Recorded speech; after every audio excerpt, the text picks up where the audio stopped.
Hey guys, welcome back to the channel. This is story about what if Minato Namikaze wanted to protect the future of Naruto and made a deal with Shinigami. Part 1. Before I start, please do support for more amazing content and comments for part 2. Do consider to subscribe my channel and share my video to your friends and check out the description as well. Let's start the video. You've got to start thinking about contingency plans, Minato. Hiruzen Sarutobi sat in his former office, enjoying the view from the opposite side of the chair for once. Sitting in a nondescript black shirt and pants, carrying no weapons pouch, the tan and wrinkled old man took a pull on his pipe. We don't know if there will be an attack or not, and if there is, you might need to make the ultimate sacrifice to reseal the fox. Hiruzen's voice was grave as he faced the newly minted 4th Hokage, leader of Konoha. A large white trench coat covered the man's form, flames dancing at the sleeves' edges and bottom lines. The blonde head of hair was partially hidden by the pyramid hat marking his station. Blue eyes, uncharacteristically filled with worry, gazed through the blonde hair, piercing Sarutobi where he sat. You're right, but I'm not quite sure what I should plan for. Sarutobi sighed at Minato's response. Well, the boy was indeed gifted and a powerful shinobi, he could sometimes be a bit of a flake. Plan for the worst, as always. If you and Kushina were to die in an attack, how would the demon fox be sealed? And if your son was born and you had to make him the Jinchuriki for the 9-tailed fox, with your and Kushina's likely passing, how would you safeguard his proper raising? Minato seemed to stiffen a bit at Sarutobi's questions. I guess he really hasn't planned that much out. Not surprising though, the armistice with Iwa is being discussed at the moment. Sighing, the 4th Hokage turned in his chair and looked out over his village. I have a few months to get something ready, and Sarutobi is right, I think I'll need to meet with some of the clan heads. They will not like my plan, but they should go through with it if I suggest it ahead of time. Minato turned and gave a slight smile to his longtime friend. I think I have an answer to that, but I'm going to have to keep it under wraps. I'll let you know if the worst is to happen. That is as it should be. I look forward to a long retirement and I hope that my advice, in matters such as this, can help make it a permanent one. Sarutobi nodded as he stood and left the office. With any luck, I can get home to my painting now. Ah, the joys of retirement, nothing but painting and long morning naps. Several months later, October 11th. It came to this after all, Minato. You just couldn't keep me out of retirement longer than a few short years, eh? Sarutobi sat in his office, once more on the paperwork side of the desk, and looked at the small child that was left with him. There was a great grief in his voice and weariness to his form, showing the truth to his 60-odd years of age. Alongside the small child, a seal prominent on his stomach, were 4 other youths, around the same age. Too young to remember what was about to happen, and each destined to become a member of one of the minor clans of the village. Now it just remains to be seen which one will watch over you. I wonder if it will be Shikaku or Choza who take you in. They both have surprisingly large hearts. The door opened behind him, and Sarutobi smiled at the appearance of a woman with spiky brown hair and slit eyes. Red markings appeared on her cheeks, and a slight frown etched across her lips. So, Tsume, the Inyazuka will bear this burden in secret then? Tsume nodded. She held out her hand, and the Hokage pricked her finger gently enough to gather the necessary amount of blood. The tiniest of pricks was applied to one of the sleeping children, and the boy amazingly grunted and did not cry out. Turning to the last child, the blonde one with whiskered markings and blue eyes staring at the old man, Sarutobi sighed. You will have to keep his name, you know. To keep his identity hidden though, he will have to be raised without the moniker of Namikaze. Tsume eyed the Hokage carefully and nodded. I understand. His name will be Naruto Inyazuka, an adopted orphan. Sarutobi nodded at this. It is a name that has been given in the past of the Inyazuka to represent the maelstrom of claws in Argatsuuga and will not stand out greatly.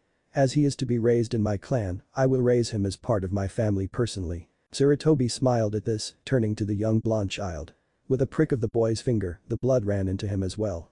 The blonde seemed to tear slightly at this, but did not cry out. Your son is astounding, Minato, but it will be many years before he is known as the next Namikaze. Sarutobi and Tsume watched in interest as the boy's hair color and eyes changed slightly. He became closer in appearance to that of the Inyazuka. Tsume smiled, marveling at the wonders of their Hokage. His cheeks took on 3 red markings, similar to the normal clan markings but slightly different. His hair became a lighter blonde, closer to a dusty brown color. Yes, I believe he and Kiba will get along quite nicely as siblings. Though, Kiba may be a bit put out when he's older and realizes he has a younger brother. Sarutobi chuckled as well, looking at the now changed youth. As with anything in the Leaf Village though, it is the older generation that watches over the newer. Thank you for your help, Tsume, and I hope the child is raised well in your care. Crossing his hands, several images resembling the child appeared. Please take Naruto with you, and your son. The others will be called in to pick up one of the doppelgangers. When you all leave, there will be likelihood of investigations by the villagers. Remind them that this is a topic that warrants death if discussed. Tsume nodded and bowed low to the Hokage. I will do as you ask, Lord Hokage. Naruto will be raised as part of the Inyazuka and will become a great ninja under my watch. Two boys with spiky brown hair ran around an outside park. One had slitted brown eyes and the other blue. Both of them though were laughing as they joined the other children playing together on an afternoon day. The other distinguishing difference was the 3 red marks on each cheek of the blue-eyed boy and the 1 solid red triangle on the cheeks of the brown-eyed boy. Other than that though, the two shared an uncanny similarity in looks. Come on bro, you expect speed like that to be able to keep up with me. The boys were running through the park, playing a game of tag with some of the other kids. Kiba, stop running so fast. It's not my fault you're a year older than me, dang it. The blue-eyed boy put on a burst of speed to catch up to his older brother. Geez Naruto, you still have energy left. You've been chasing me for almost an hour now. Naruto apparently did not hear his brother as he picked up his speed again and gave a flying tackle, dragging the older boy to the ground. Rolling and tumbling, the two began to wrestle on the ground, fighting with each other. Did you have to tackle me, you little pipsqueak? Naruto for his part gave his older brother a smug look as he placed him in a chokehold. I may be a pipsqueak, but I'm still stronger and can run faster than you, Kiba. The older boy struggled for a bit and finally sighed in defeat. Fine, you win this round. Now come on, the others are waiting. Naruto nodded and let his brother rise to his feet. Kiba. Naruto. Come on, we have to go home. Mom's got dinner waiting for you. Both boys flinched at the call of an older girl from the other side of the park. Man, why does Hana always have to ruin our fun, huh? Kiba shook his head at his younger brother and ruffled his hair a bit. Sorry guys, we'll catch up with you later, okay? A group of kids called farewells to the two as they left the park. Hana looked down at the two of them smiling and pulled them both into a hard hug. Aw, sis, get off. You always do stuff like this. Kiba complained and tried to pull away, as did Naruto. What, I'm not allowed to show a little affection to my little brothers. Besides, looks like you two are becoming quite the schoolyard favorites. Kiba rolled his eyes, while Naruto looked to just smile up at the girl. But, it's a good thing you came when you did, as mom says the next litter of nin dogs is about to come in. You both get to meet your partners tonight. Both boys turned and stared at each other wide-eyed and smiling. Wicked Hana smiled at the chorus and quickly spun around so she was behind the two of them. Come on you two, I already told you mom has dinner waiting. As she led the boys off they both exploded into questions about the nin dogs and partners and what it was like to work with a nin dog. Both of them knew the answers to these questions already, but they were both too energetic to really remember much. Naruto sat on a rock ledge, overlooking a small pond. It was at the back of a small house, with a fence running around a compound. There was no one around, and there seemed to be loud noises coming from inside the house. He sadly skipped rocks across the surface of the pond, trying to block out the sounds of revelry. Stupid pups, why didn't any of them choose me? Akamaru came right up to Kiba, no problem. But all the others just stayed away or growled at me. Mom says it has happened before, but what if I never get a partner? Naruto shook off his thoughts to skip another stone across the pond, deliberately trying to keep his thoughts from wandering. He threw the stone a bit too hard and watched it sail past the edge of the pond, hitting something in the bush. The creature cried out, similar to a dog, and Naruto was instantly on his feet. Oh crap, what if I hit one of the house dogs on accident? Mom's gonna be so mad.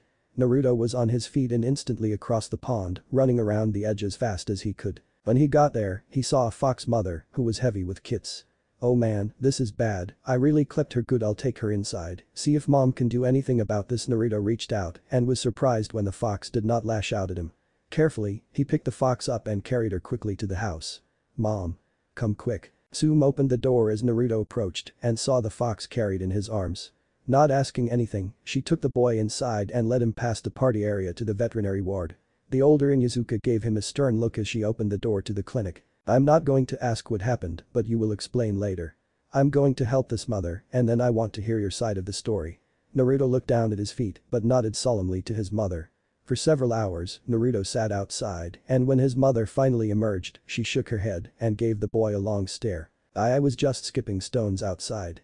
I guess I lost track of how hard I was throwing, because one of my shots went across the pond and into some bushes. I really didn't mean to hit her mom. Is she going to be alright? Tsume could see the contrition in the boy's face and hear it in his voice. His smile gave off fear and worry, as well as guilt. I'm sorry Naruto, but she's not going to make it. Unfortunately, the birthing was a bit premature and her head injury was rather harsh. However, one pup did survive and I'm going to be working with it to make sure it reaches adulthood. Naruto's head sank down and she heard the boy sniffle once or twice. His mumblings though made her prick up her ears. What was that? Tsume looked down with slight concern in her eyes at her adopted son. I want to help raise it. I feel really guilty, and I know you have other stuff to do, so please, let me help raise it. I promise I'll do whatever you ask to take care of the pup. Tsume felt her eyes widen a bit but nodded her head.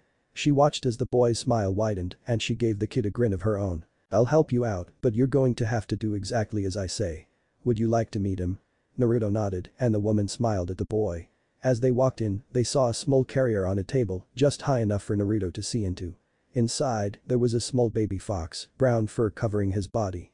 He had a large head and looked up at Naruto with big eyes. Naruto reached his hand forward and Tsume almost pulled the boy back.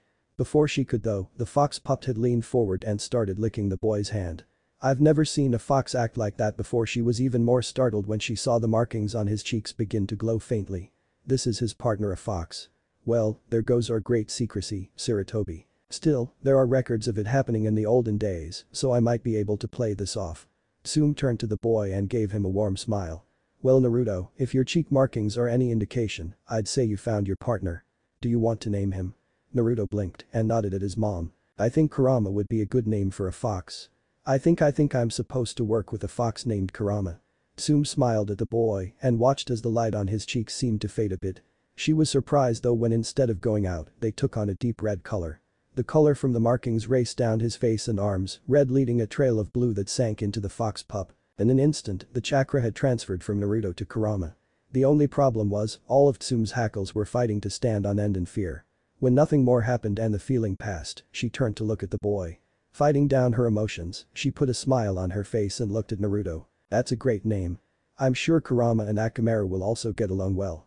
Since Kurama is a bit younger though, you'll have to wait a while before training with him like Kiba and Akamaru. Naruto nodded, a smile on his face. I did get a partner after all. Tsume smiled and ruffled the boy's hair. She pulled a bottle from the rack next to her and handed it down to him. We're going to be the best partners, huh Kurama? Alright, last day of the academy. Come on Kiba, Akamaru, get up and let's go. We're gonna learn so much cool stuff once we graduate and be so impressive. A dusty blonde-haired boy with a fox draped around his neck charged around his brother's room. Kiba for his part hit his head on the ceiling and turned to give his brother a murderous glare. The boy was wearing his now standard shinobi garb, a brown overcoat with brown fur at his collar and wrists, as well as around the base. It blended in nicely with Kurama's color. Black shinobi pants and steel-toed boots completed the getup.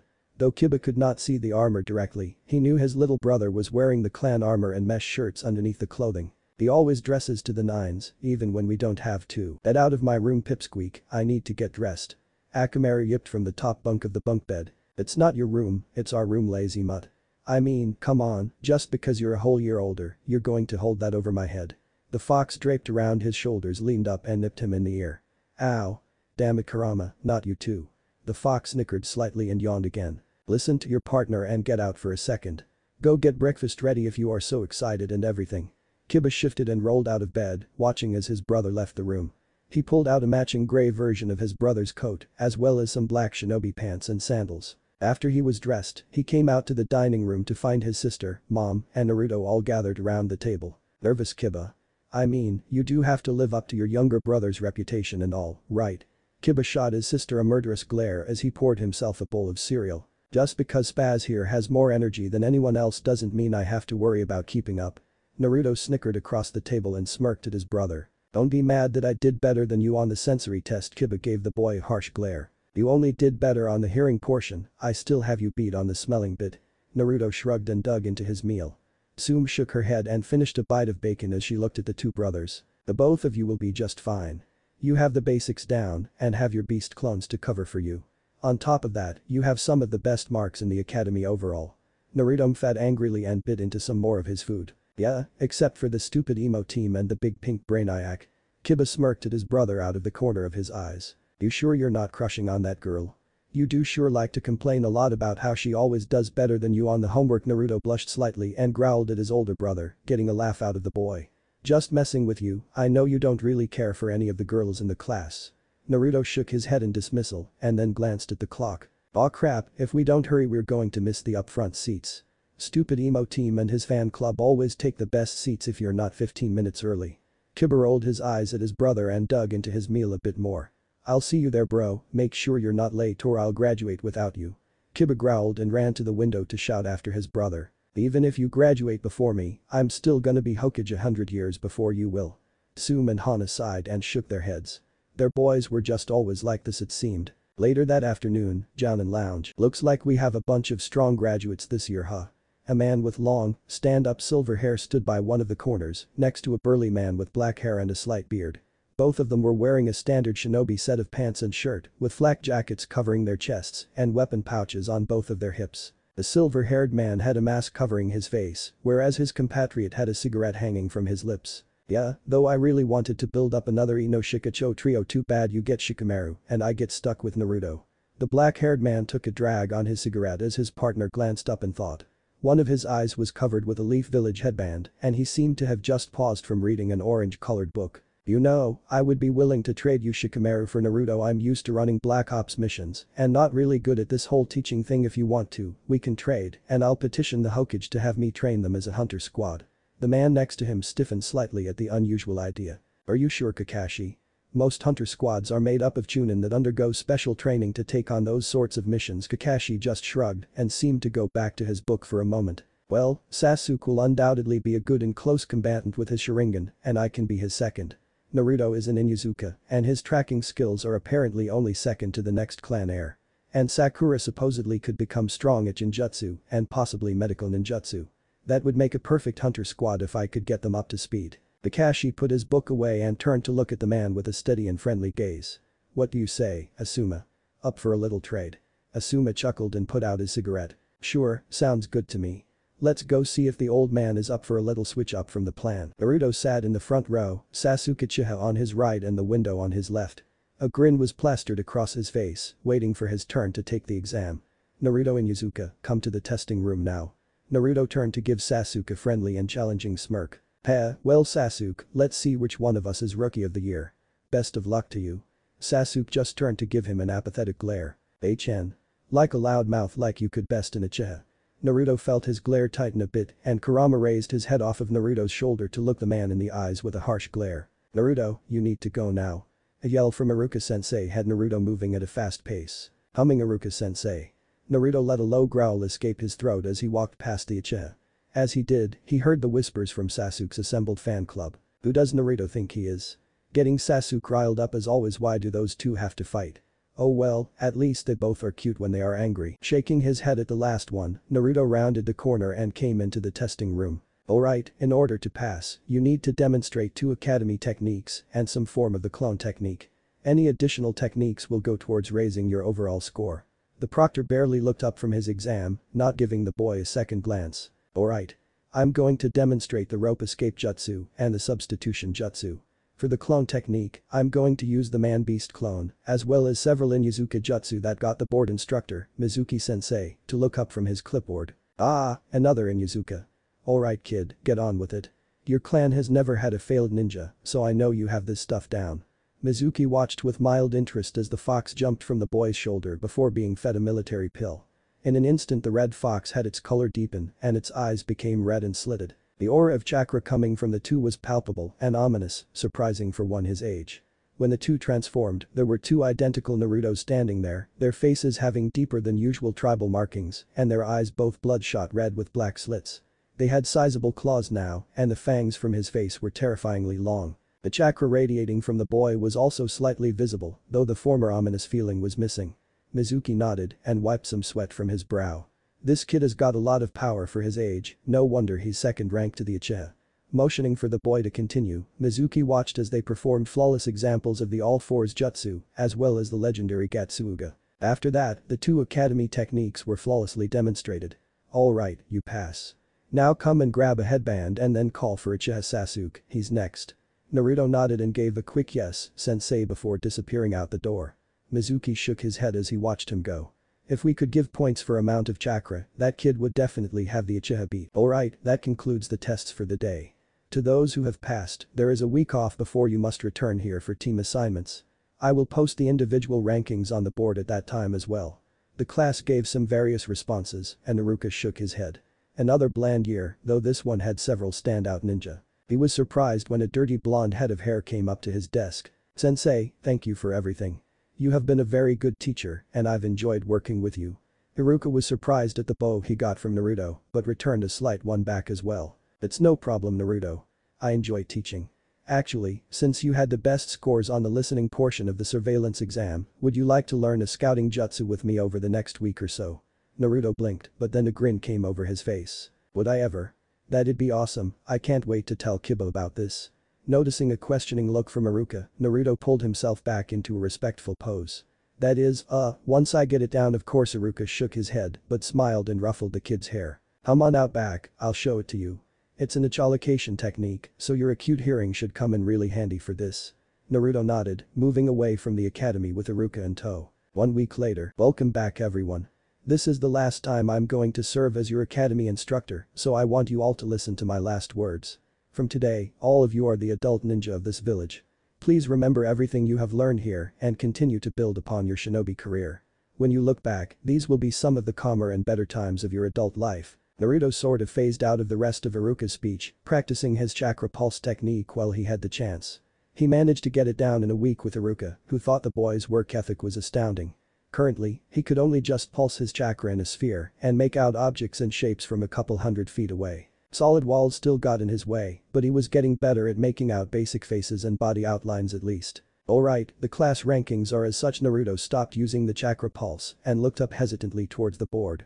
Rookie of the Year, Uchiha Sasuke. A large chorus of cheers went around the room at this news, and Naruto cursed vehemently under his breath. Oh well, at least that means that I'm not on the same team as him. The rookie always gets placed with the dead last, so I'm out of that problem. Runner-up Inuzuka Naruto. Naruto smirked and gave a thumbs up to his seatmate, who smirked and shook his head. You made it close though, Inuzuka. You were only trailing me by 10 points. Naruto smiled at that. The bastard is not so bad sometimes, I guess. Still, glad I won't have to work with him, probably end up with that lazy Shikamaru. Naruto again phased out of listening as he worked on his technique. He went back to putting his head down on his desk, waiting for the team announcements to come. Alright, the team announcements are as follows. Team 7 will be Uchiha Sasuke, Haruno Sakura. A loud cry of victory rang out from the fan club section, and Inuzuka Naruto. Dead silence rang throughout the class. Wait a second, Iruka-sensei, I thought the dead last and the rookie of the year were supposed to be paired up. Why am I on the team and Shikamaru isn't? Naruto gave Iruka a questioning look and the Chunin just shrugged in response. I'm not sure why we're not following the normal pattern, but that isn't happening this year. Sorry Naruto, but you're stuck with Sasuke and Sakura. Naruto shrugged and gave Sasuke a cocky look. We just get a couple more years to compete, eh Sasuke? The boy smirked back and nodded. It'll be good to have someone as strong as you to test myself against. Sakura happened to be sitting next to Sasuke and she smiled a bit. We're really lucky, we have the top 3 kids in our class on the same team. No way we don't all blow everyone out of the water. Sakura smiled to her new teammates. Cha. We totally have the 2 class hunks for teammates. Take that Ino pig. Now that that's over with, teammate will be Hyuga Hinata, Inuzuka Kiba, and Abiram Shino. Kiba smirked down to his younger brother. Don't get a big head Naruto, I bet your teacher won't be near as awesome as mine will. Naruto stuck his tongue out at his brother who returned the rude gesture by pulling down his eyelid in response. Will you all quit acting like children already? Iruka's big head transformation scared all the kids back into order. Now then, Team 10 will be Yamanaka Ino, Akimichi Choji, and Nara Shikamaru. All of you are to wait here for your Jonin instructor, who will meet with you after lunch. Team 11 will be Iruka's voice continued to drone on, and Naruto pushed his voice out of his head. Naruto pulled out his bento box as he sat on one of the benches in the park. Looking up, he saw Sasuke approach and raise a single eyebrow in question. Naruto nodded and gave him a seat on the bench. Sakura quickly rounded the corner and blushed heavily upon seeing the Uchiha. Naruto rolled his eyes, but again moved over so the girl could have a seat. So, teammates, huh? What exactly do you think they put the 3 best in class on a team for? Sakura looked up at Naruto's question, tearing her eyes off of Sasuke. Geez, she's obsessed. She was wearing a pink dress with black shorts underneath, concealing her weapons pouch. Sasuke for his part had on a pair of khaki shorts and blue top with the Uchiha fan on the back of his shirt. Arm guards covered in white padding covered his wrist to his elbows. Well, we have a tracker in you, Naruto, and a fighter in Sasuke. Since I have perfect chakra control, I'll probably be encouraged to take up ninjutsu and medical techniques.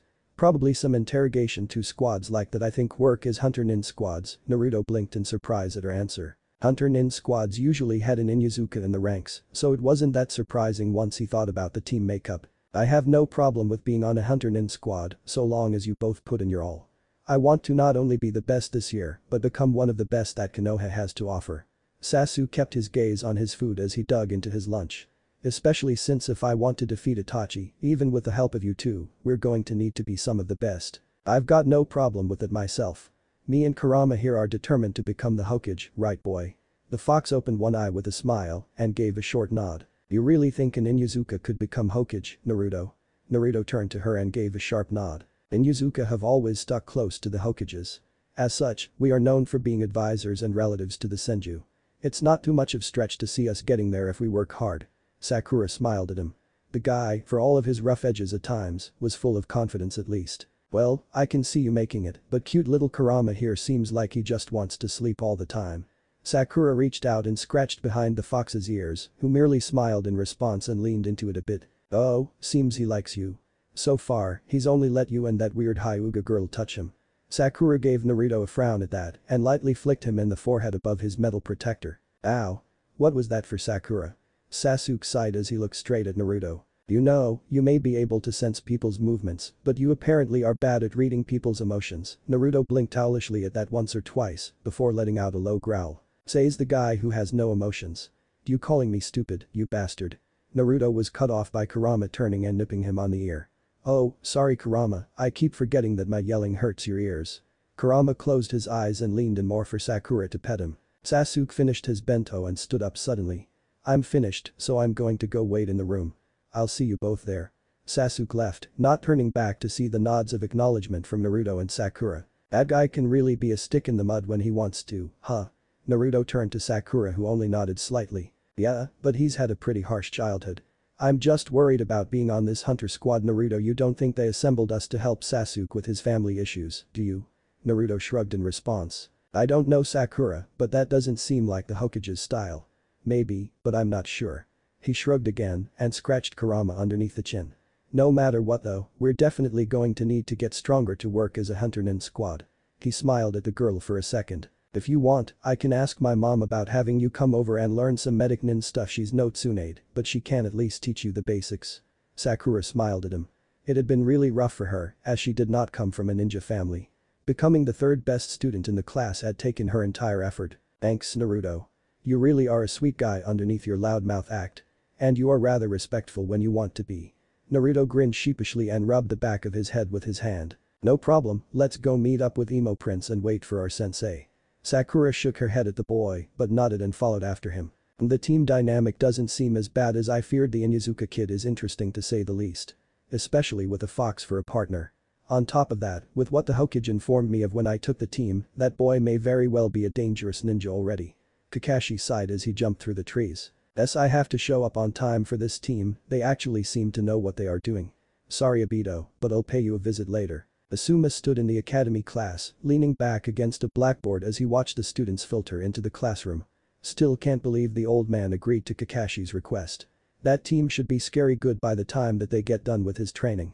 He turned as a black-haired beauty walked into the classroom. Wavy black hair, piercing red eyes, and an outfit of a red dress with white wraps to hug all the right curves, drew Asuma's approving glance. Looking good Kurenai. New outfit for the Jonin promotion. Yuhi Kurenai rolled her eyes at her longtime friend and acquaintance Sarutobi Asuma. Can't have all of you male Jonin setting the fashion standard for us ninja. If we did, then Guy would probably lead the charge on wearing jumpsuits. Asuma shuddered appreciatively at that and looked over the group. Doesn't look like we have too many trendsetters in this group, so that's a plus for once. As he said that, the door opened behind them and the two turned to see Hada Kakashi walk in, looking rather sheepish. Surprised to see you here so early Kakashi rubbed the back of his head, continuing to give an eye smile of embarrassment. Well, you see, I was thinking that we were supposed to be here when the academy started, so I thought I was already late. Asuma blinked in surprise. That's an actually decent like Kakashi. Guess you must have seen something in your team that you liked. Maybe I shouldn't have traded. Naruto Kurenai though did not catch the lie from the older Jonin and shook her head in embarrassment for the man. You really do need to work on that tardiness issue you know. Kurenai sighed as she looked over the class. Oh well, at least I got the reconnaissance squad I wanted, what about you two?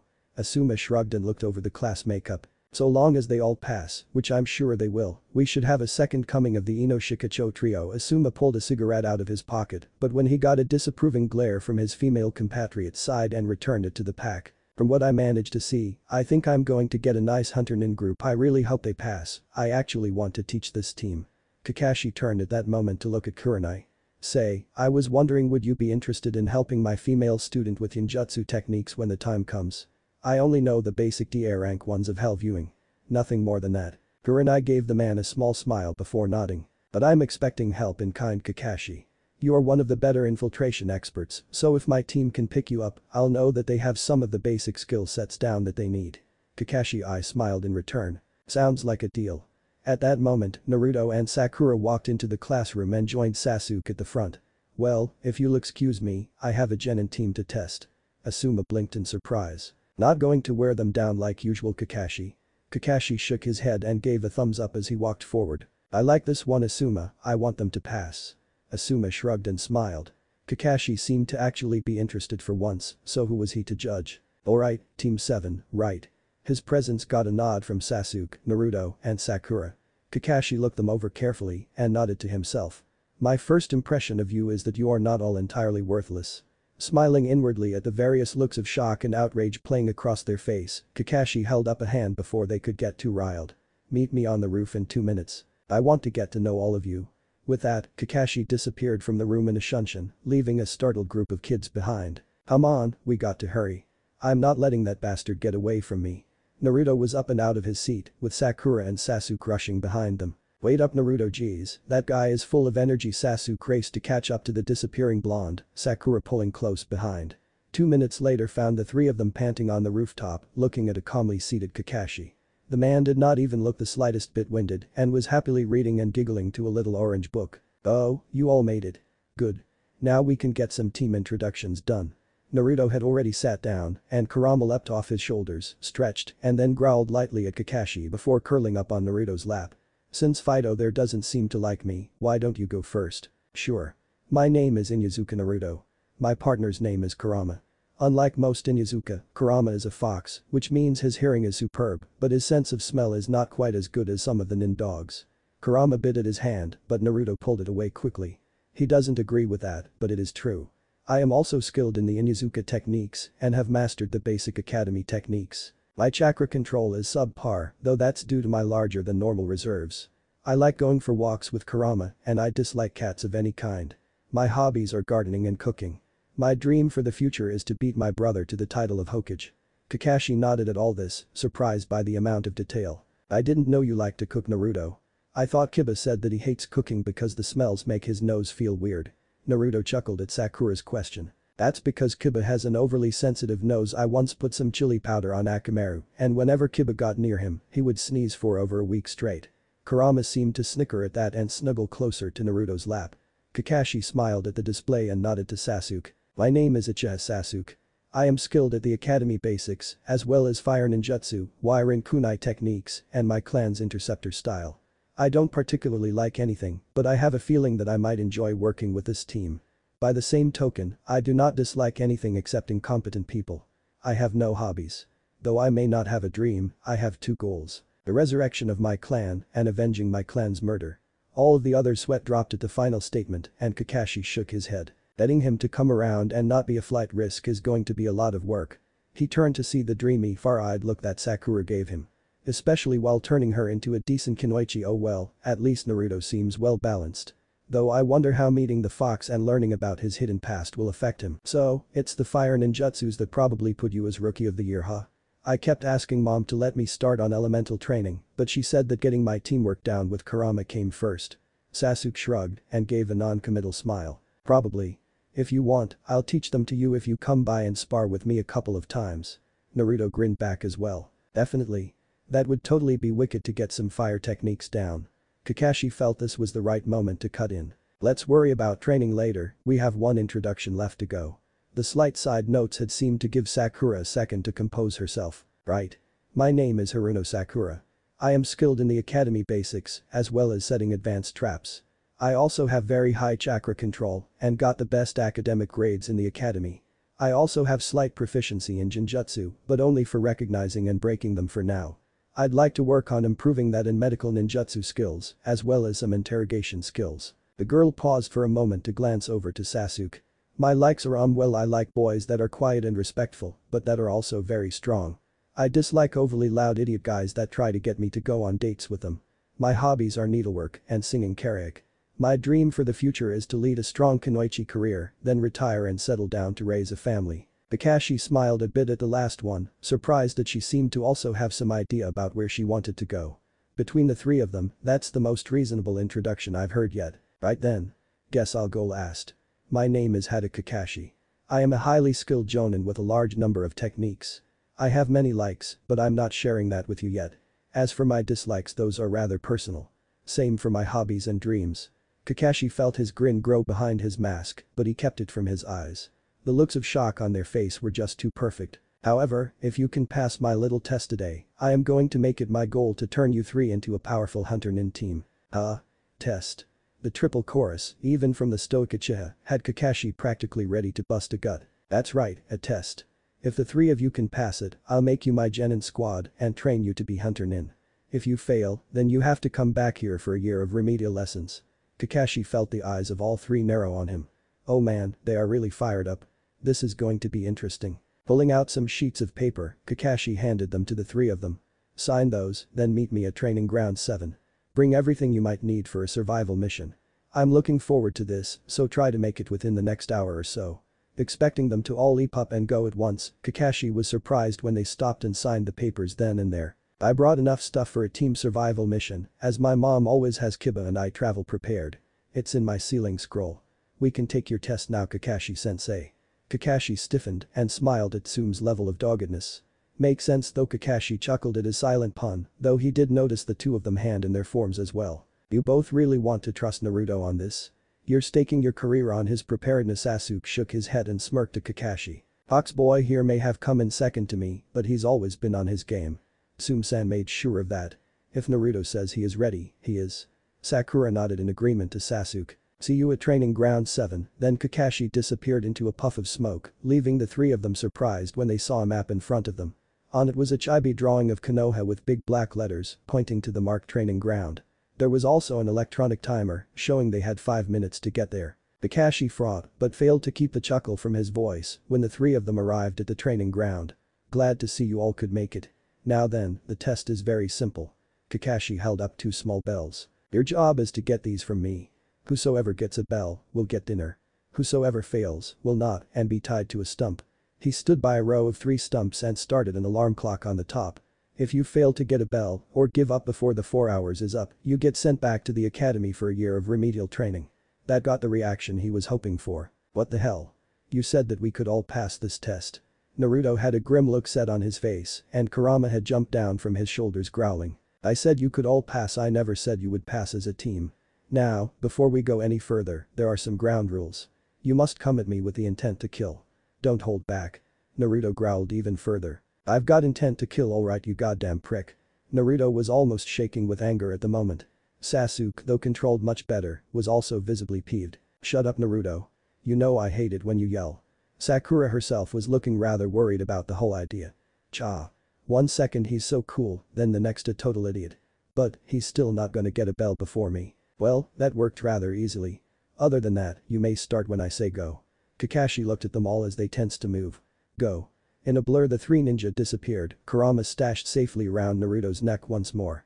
Well, at least they all know how to hide adequately. VSST Sakura, I have a plan. Sakura turned to see Naruto approaching her. What do you want, Naruto? Naruto rolled his eyes at her fearful tone. She really thinks I'm coming here to knock her out of the competition, doesn't she? Look, I did some thinking and I figured something out. You and Sasuke have more to lose than I do by failing. Sakura blinked in surprise at him. I mean, Kiba's already in this year, so the teams will probably have an Inuzuka anyways. I can join next year and be just fine. On top of that, you like Sasuke.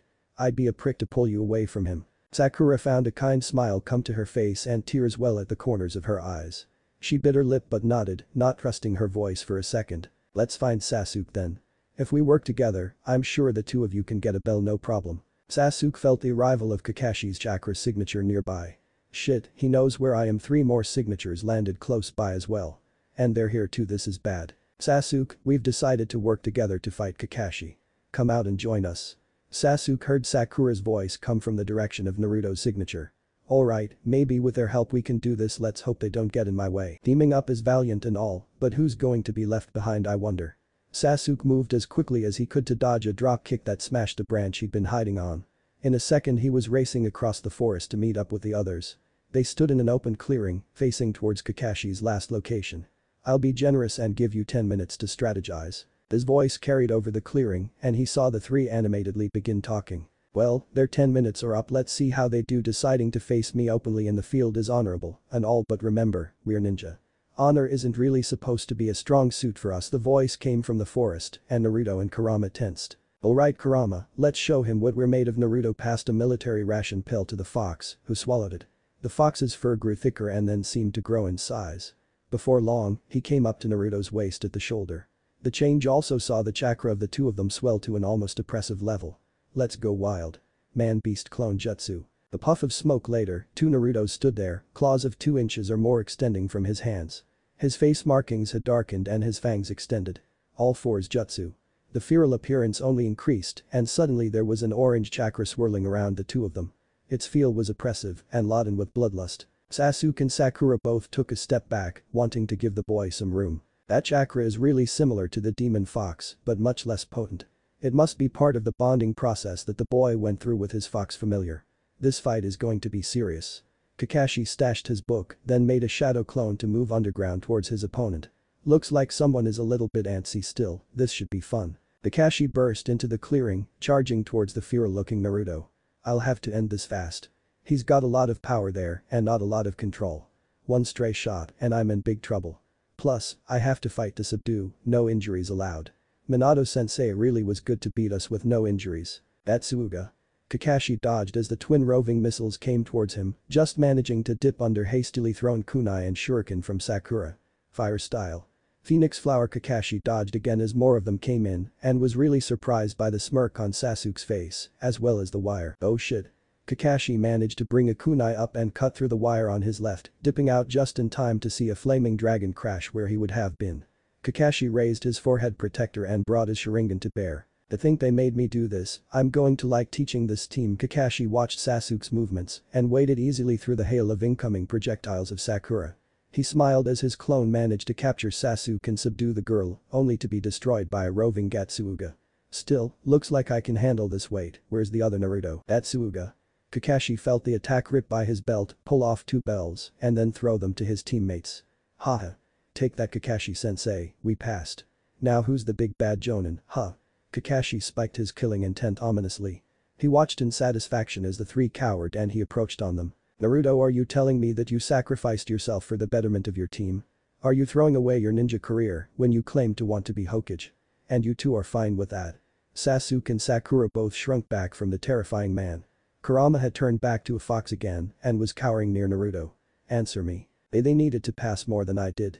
There is already a probable Inuzuka in the graduating class, so my need was less than theirs. As such, I volunteered for this position." Kakashi's iron gaze swept over to the other two team members. "And you approved of this, why?" His tone was less deafening, but the chill calm of it almost unnerved them further. "We both agreed that if we did pass, to come and help him with what we learned while training with you, no matter what you said. His dream is to be Hokage and will take time, and he accepted as much." Sasuke struggled to speak under the pressing killing intent but carried onward. "However, we both argued against that and said that if he was going to take the fall, that we would make sure he still got some benefit from it." Kakashi's gaze grew even harder if possible. "And if I told you doing so would be a violation of the rules of the village, are you willing to break with such to respect an oath given to a comrade?" Sasuke and Sakura both nodded and Kakashi pushed to draw his killing intent to its fever pitch. "Then all I have to say to you, as a dispenser of justice for the village, is that you all." His voice faded off into silence as he pulled a kunai from his pouch. The three genin were trembling in fear and pulling back and away from him. "Pass." The kunai popped into an extra bento and the three of them gave him the most confused look ever. Moving quickly to the nearby training posts, Kakashi patted the alarm clock on the head and saw it transform back into a bento box. "Come on, let's eat and celebrate. It's been 10 years since anyone has passed this test and I feel like eating heartily." Kakashi turned to see the burnt-out expressions of disbelief on all three of his students. "You're telling us you haven't passed a single team in 10 years with this exercise?" Kakashi nodded to Naruto. "Sensei, don't take this wrong way, but do you suffer from insanity?" Kakashi turned and gave him a smirk. "This is too much fun." He took a piece of sushi and slowly brought it towards his masked face. In a seeming defiance of the laws of reality, the sushi passed straight through his mask, where he ate it rather pleasantly. Suffer from it, I enjoy every minute of it. We really did get a nut job for a teacher, huh? Naruto couldn't help but groan as he pulled himself to his feet and walked over to the training posts. Sakura and Sasuke nodded dimly with him as they approached. Kurama jumped up and landed on Naruto's shoulder, nuzzling his cheek once before settling around his neck. "That fox of yours seems really lazy, Naruto, you sure it's not Shikamaru's partner?" Sakura chided as she walked over to the training post, getting a rise out of Naruto. The girl laughed and turned surprised eyes at the smile coming from Sasuke. He actually smiled. I haven't seen that since before that time.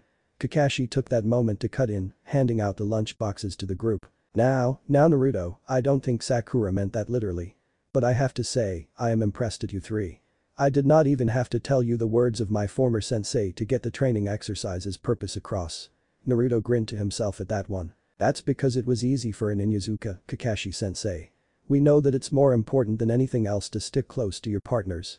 Kurama at this point chose to nuzzle slightly against Naruto, who idly scratched the fox's cheek. I think my former sensei would have loved to hear that.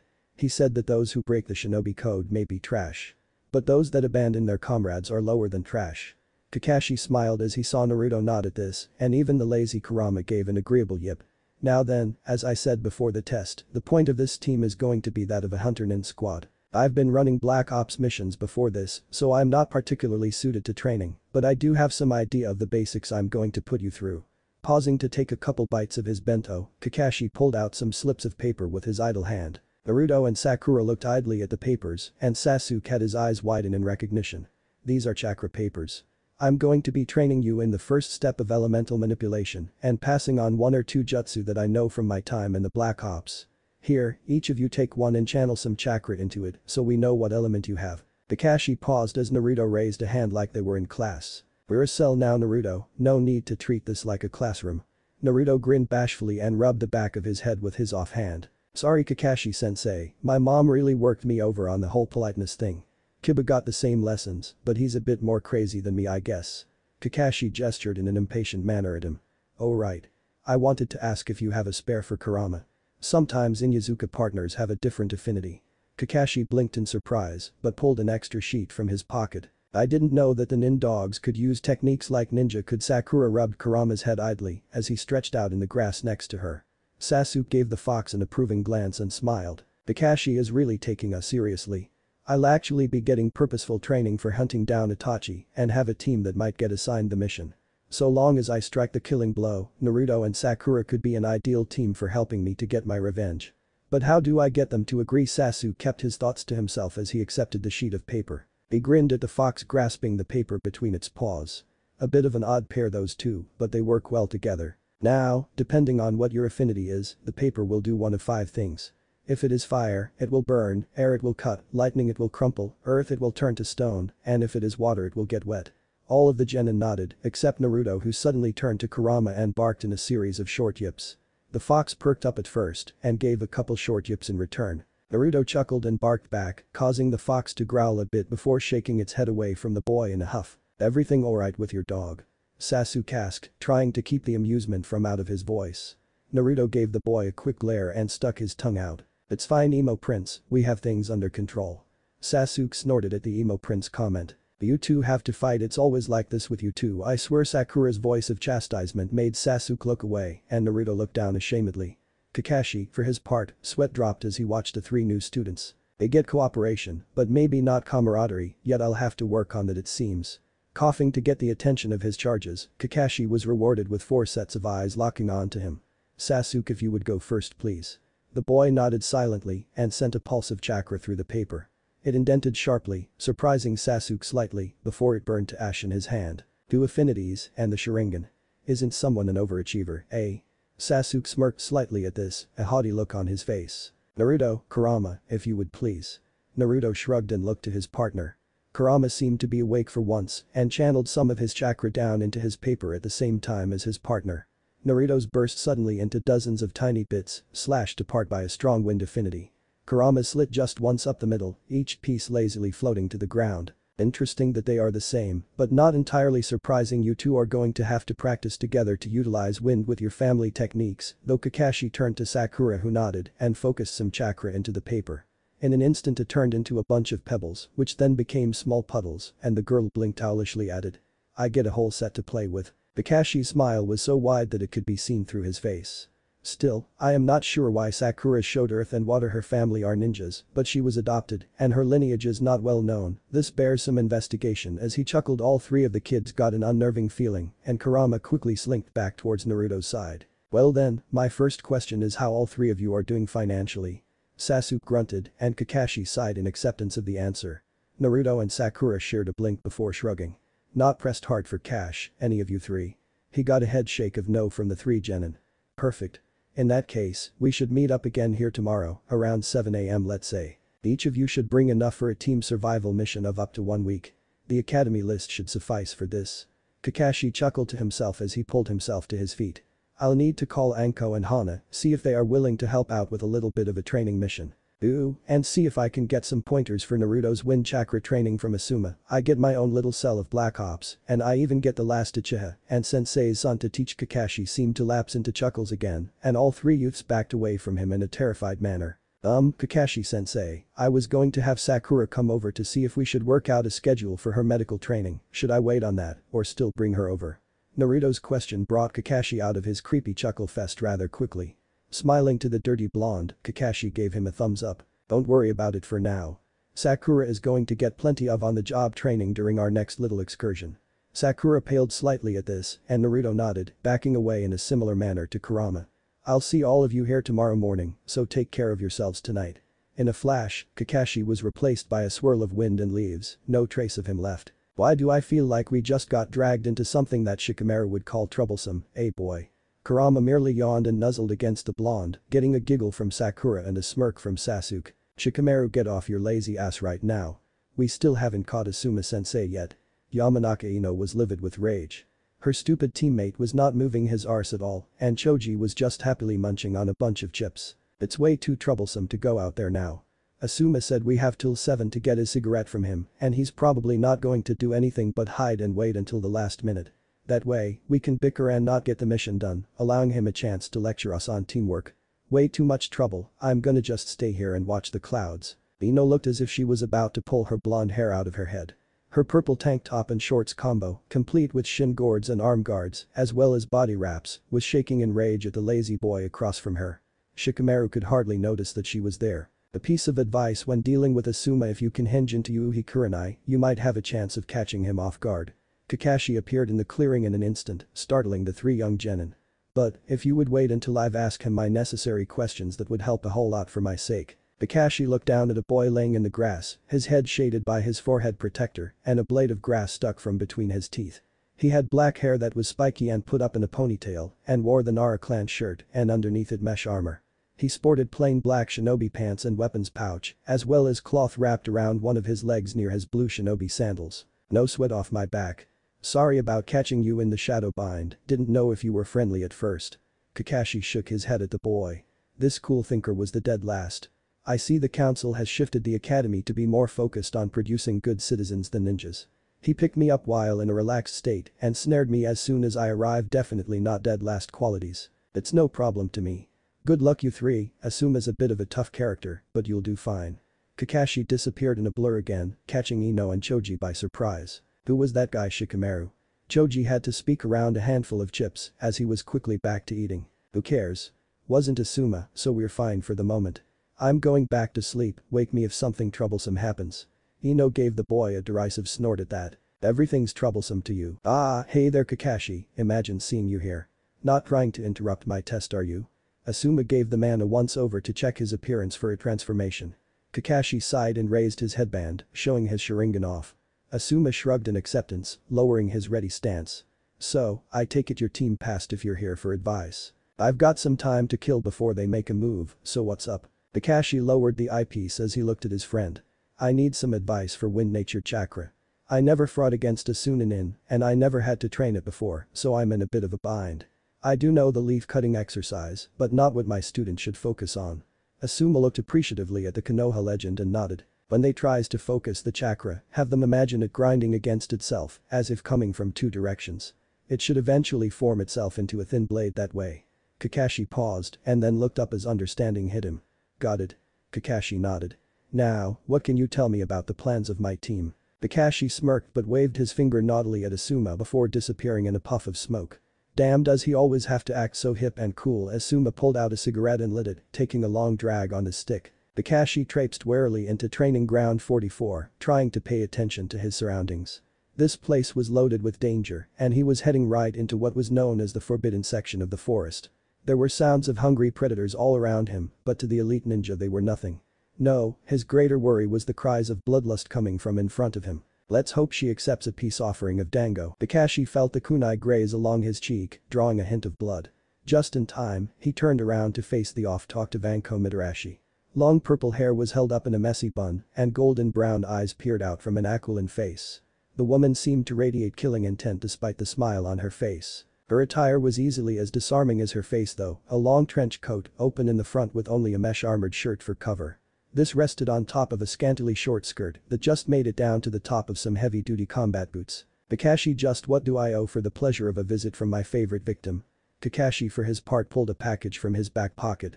When Anko saw that it was a scroll, she eyed him warily. Now, I was just wondering if you would be interested in helping one of my students.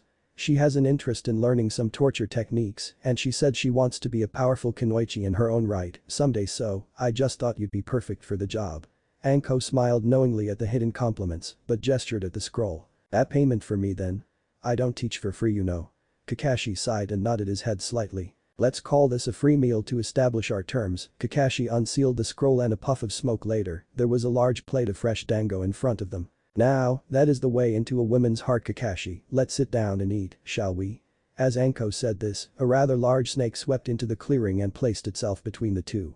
Kakashi was surprised when Anko set it on the snake's back and motioned him closer. We have to share the meal to discuss the terms, you know.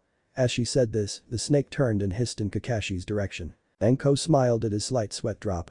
Teasing Haddock is always too much fun. So you want to train one of Naruto's friends as a medic nin, and you want me to approve sending Hana, my current medic in training, and his sister, into a dangerous training ground for a week with limited supervision. Do I have that correct, Haddock?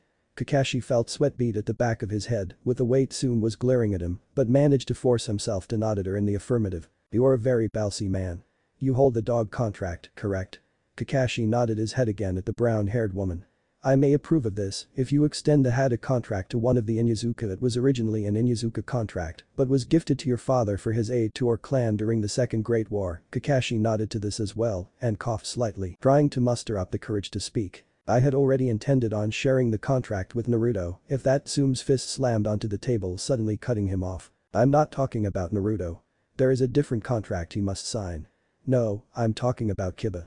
Kiba will sign the dog contract and in turn Hana will train your student. Is this acceptable? Kakashi nodded quickly. Normally he was not one to be cowed, but this woman was wholly frightening in ways that Kakashi had not seen since he was much younger. Good. Now then, would you like to stay for some pork chop? I have a fresh bone around here somewhere. The woman got up from the small table they were at and began moving around the kitchen in which they were gathered. Kakashi nodded his agreement, still not quite trusting his voice. I can see how Naruto picked up a bit of an obedient streak. Without the natural Inyazuka ferocity, anyone would flinch under a matriarch like Tsume. As he looked around, he noticed the cozy setting of the home and the way that it was simply arranged. There was a dining room table, not far from a kitchen area, and a small living area attached to that. The kitchen was very Spartan, but the walls held photos of Kiba and Naruto playing together, as well as shots of Akamaru and Kurama dozing fitfully in the sun. The Inyazuka, while a strong clan within the village, were apparently very family-oriented. Sensei, you made a wise choice in this, I feel. He turned suddenly as a plate was set in front of him. Now, I didn't get to ask about the test, but if it's not too personal, can you tell me about Naruto's performance? Kakashi nodded and thanked her for the meal. He casually pulled down his mask, allowing her to see his face. Tsume was an old war veteran and had served with Kakashi under her leadership in the past. She was quite used to the actions of the man and had seen his mask off several times before, so the mystery was very little to her. Naruto performed the most admirably out of the team. He personally chose to take the dive for his teammates and would have faced returning to the academy for failing to get a bell. I have to say, I was very impressed with his and Kurama's tag team work. Though I have to ask. Tsume stiffened slightly at Kakashi's tone and direction of conversation. When he teams up with that fox, some of the nine tails slips through, doesn't it? Tsume set her bite of meat down, looking down towards her plate before nodding solemnly. Have you told him yet? Here, the strong woman bit into her lip slightly while shaking her head side to side slowly. I haven't the heart to let him know yet. I decided I would inform him of it if he does not learn of it himself after his first Chunin exam. When he becomes Chunin, his heritage will also be revealed to him. For now, he truly believes he is Kiba's brother and Hana was too young at the time to remember otherwise. Kakashi grimaced a bit at that. While he did not approve of the timeline, he knew better than to question a parent's decision. He nodded in acceptance and the two turned to their meal, jumping onto more normal and mundane topics. Naruto pulsed a bubble of chakra around himself as he walked through the compound gates. As he did, he noticed a number of the nin dogs perk up. Apparently they can sense that, huh? He turned and gave a few sharp yips to Kurama, who gave him a lazy eye from his shoulder, before stretching and sending out a couple of sharp yips to the surrounding dogs. Naruto smiled as he heard barks of acknowledgement and acceptance from the family guardians. I remember at first when they all tried to chase him after he was let out of my room, boy did he show them. Naruto sniggered at the memory of a small fox pup, barely 2 to 3 years old, outsmarting and outmaneuvering a lot of the bigger family dogs. On top of that, Kurama was surprisingly strong for his size and managed to take several of the larger dogs down without a fight. The only one who could really put him down was Kuromeru. The older nin dog had shown an equal finesse and grace and matching strength. Ultimately the greater amount of experience did Kurama in and the fox was forced to submit. Kurama gave a few sharp yips towards Naruto, drawing the blonde's attention. You think there's someone else inside the house, huh? What can you hear? A couple short yips later, Naruto's grin widened. Kakashi-sensei's inside talking to mom, huh? Wonder what's going on there. A familiar bark made the two turn their heads. Hey bro. How was your first day of training? Naruto shrugged as Kiba approached, Akamaru resting happily on his head. The team's annoying to work with, but he's really competent, so it's not too bad. And Sakura is easy on the eyes, though obsessed with that Ichigo. Kiba rolled his eyes and nodded in agreement. About par for the course, I guess. My team has that shy, weird girl Hinata who barely talks at all. Then there's Shino, who's just way too quiet for my tastes. Guy hardly says a single word, but when he does talk it's all long-winded and complex. Naruto and Kurama both sniggered at the boy's misfortune. Hey, at least your sensei's not as crazy as mine is. He really had us going, thinking he was going to fail all three of us. Kiba's eyes bugged out a bit at that. Your teacher did that too. What is it with these jonin making sure we can work well under pressure, huh? We're gonna get enough of that in the actual field, I think. Akamaru gave a bark of agreement. Kurenai-sensei told us that if we couldn't locate her together that she would fail all three of us. Then she only gave us an hour to do so and use chili bombs on Akamaru and me to weaken our sense of smell. Naruto shook his head while smiling at the description. At least your sensei wasn't as crazy as mine was. He didn't even tell us it was a teamwork exercise. At first he used 2 bells and said that whoever didn't get one would be sent back to the academy and would go without dinner for the day.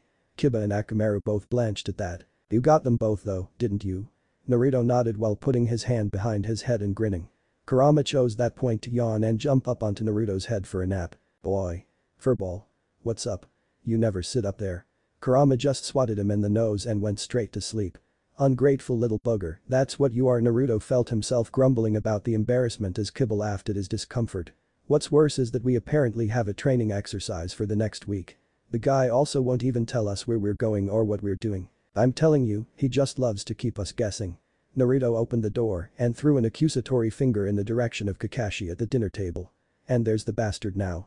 Kiba blinked once or twice before feeling his eyes fly wide open. You're training with Hada Kakashi, the Hada Kakashi, and you are complaining about it, why? Kiba's loud outburst caused Kurama to angrily swat the boy on the nose with his tail, not even looking up from his nap. Well now, calm down a bit, Kiba. As part of an agreement to help Naruto and his team, I'll be working some with you as well after next week. Don't worry, it won't take long for what I have to teach you, and I think you'll pick it up pretty quick. Kiba's grin turned feral as he looked at the man across the table. That's more like it. Pipsqueak here definitely will need your help if he plans to beat me to the cage seat, but let's not make it too easy for him, shall we? Kakashi perked up a bit at this and smiled. Kurama, sensing the growing anger of his partner, jumped off of Naruto's head, barking at Akamaru as he did so. The other dog dislodged itself from Kiba's head and bounded after the fox. Are you calling short, huh? I just haven't hit my growth spurt yet, dang it. Just you wait, I'm gonna end up way taller than you by the time we're adults. Kiba growled at his younger brother and before Kakashi knew it the two were wrestling on the floor. Kakashi moved to interrupt the two but was cut off by the appearance of a young woman with long brown hair and big brown eyes. She had the marks of the Inuzuka clan on her cheeks, though seemed less feral than Tsume did, with full pouting lips and a sizable bust. Kakashi tried to keep his eyes on appropriate territory though, as the woman seemed to walk in with an intimidating presence. Naruto and Kiba stopped roughhousing almost immediately and turned to give her sheepish looks together. "Hey Hana, how was work?" Naruto tried to keep the nervous out of his voice as she reached down and separated the two of them forcefully. By pulling sharply on their ears. "Ow. Do you have to do this sis, we have company." Naruto's whine was matched by an almost similar one from Kiba. "Don't give me that. If you want to act like you should behave for company, don't roughhouse in front of them. Now, go get changed for dinner." Both boys gave her pleading looks. "Nope. Not falling for it. I have 3 partners that can all give a better set of puppy dog eyes than you two.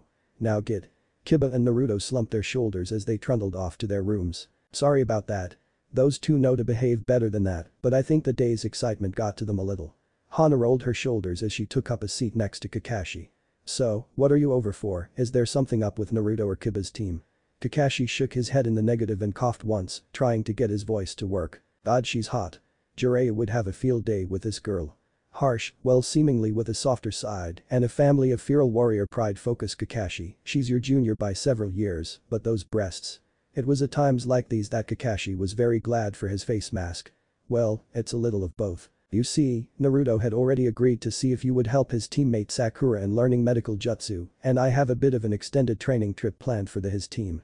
However, in order to get your mom to agree, I had to train Kiba in summoning the nin dogs I hold the contract for." Hana's eyes widened at that and she nodded for him to continue. When he was done explaining, she heard the boys exit the shower room and call out that it was her turn. "I'd be more than glad to help with that sort of offer on the table. I'm going to go freshen up, back in a bit." As she whisked away, Kakashi felt a small head butt itself against his leg. Looking down he saw Kurama there and Kakashi idly reached to scratch his head only for the fox to growl and nip at him. "HMPH, see if I give you any treats." Kakashi thought of Hana's retreating backside for a moment and pulled out his book to disguise the reason for his giggling. "Hehe, though I'd definitely like to give her a treat or two." Naruto groggily rolled up and out of bed. The alarm he'd set was going off and Kurama, who was sleeping by his head, swatted it angrily, silencing the infernal device. It read 6 a.m., so Naruto got up, showered, dressed, ate, and then left quickly for the training ground. Kurama jumped on his shoulders just as he was leaving to wind around his neck. "I wonder just where we're going for our training exercise. Will we get to leave the village maybe?" Still fighting off the morning sleep effects, Naruto put on a burst of speed to get to the meeting spot. When he arrived, he saw Sasuke already there, a small backpack on his back with several scrolls out in front of him that he was reading. "Morning Sasuke. What you reading?" The raven-haired boy looked up and then breathed out a small jet of fire to the side. "Whoa, you're already that far along in fire manipulation." The envy in Naruto's voice was quite obvious. "It's not too surprising. I've been using fire jutsu since I was 8 or so I've had a couple of years to really get them down." Sasuke rolled up his scrolls and stood up to head closer to Naruto. "Though when I went over my notes, I did realize something interesting. You and your pet are going to be hopeless against me in a fight of ninjutsu." Naruto stiffened at that and Kurama looked up with anger in his eyes. "What the hell do you mean by that, you bastard?" Sasuke just smirked and shook his head. Someone wasn't paying too much attention in the elemental jutsu class, were they? Sasuke's smile only got wider as the blonde began to fume at the ears. "Settle down, Naruto. I'm just saying that fire beats wind. Your type is hopeless against mine in a straight-up ninjutsu fight." Naruto frowned a bit at that, but then a smirk came to his face. "Yeah, but wind beats lightning, and water beats fire. So if Sakura and I work together, we can totally best you." Sasuke looked a bit taken aback by that, but smiled a bit in return. "I guess some of the Inuzuka have a brain after all." As Naruto continued to get flustered, it eventually drew a small chuckle from the Uchiha. This caused Naruto to pause for a moment. The bastard hasn't chuckled since Itachi. Is this how he treats friends now? Naruto had a good number of friends, but Sasuke had always been a friendly rival at best. Since the time when they were kids and their first Jujutsu match came to an even draw, the two boys had wanted to best each other in everything. Sasuke recognized a fellow competitor in Naruto, and it had led the two to become close. After the massacre though, Sasuke had become colder and harsher for a few years. He was just recently starting to tone down the frigidness of his insults, and Naruto had felt the first opening in his armor. Maybe he was going to get a good friend back over the next little while. "Oh I." Earth to Naruto. Sasuke's shout caught Naruto off guard and made the boy yelp and rub his ears sensitively. Kurama yipped in annoyance. "You were spacing out for a second there." Naruto waved him off and the Uchiha smirked. "But yeah, some of the time I had assumed the teachers just liked you, so they didn't grade your homework as harshly. It's nice to see I was wrong for a change." Naruto still bristled slightly at the comment but nodded his head and smiled anyways. "Good morning you guys." Sakura came across the small bridge to the training ground, looking very tired but still exceedingly fashionable. Cha. Would have been a good morning if we didn't have to get up so damn early. Naruto peered at the girl closely and then lightly sniffed the air. This drew odd looks from Sasuke and Sakura. When he was done, he had a slight frown on his face and was looking at Sakura. What? Do I smell bad to you, dog boy? Naruto growled at this and Kurama gave a low yip of annoyance. I have a fox for a partner, thank you very much. And it's not that you smell bad, it's that you smell like you had a full shower and put a set of makeup on when we had to meet here at 7 in the morning. How damn early did you wake up? Sakura blushed slightly at that and kicked one of the stones on the ground. I had to get up around 4 or so to get everything done. It was a bit of a pain to wake up that early though, especially since my mom had just come in from a shift at the hospital. Sakura stiffened slightly at the end of the statement, trying not to think on the early morning encounter. You woke up at 4 in the freaking morning. That's so damn early. Sakura, you can't do that, you need your beauty sleep, you know. Sasuke stiffened at Naruto's comment, catching the blonde's eye. What's up Sasuke, did I say something wrong? Sasuke just backed away a little bit, especially as a loud cracking sound was heard coming from his left. Hey, what's up, why are you backing away so fast? It was at this moment that Kurama slinked from Naruto's shoulders and went to stand by Sasuke. Naruto. Never ever tell a woman she needs more beauty sleep. Shanaro. Naruto turned just in time to see a heavily chakra-enhanced punch come flying at him and clobber him in the gut. Caught completely off guard, he was thrown a dozen paces before impacting with a nearby tree. So it was something I said. Naruto fought off the stars swimming in his vision as he looked over at a chuckling fox and Uchiha.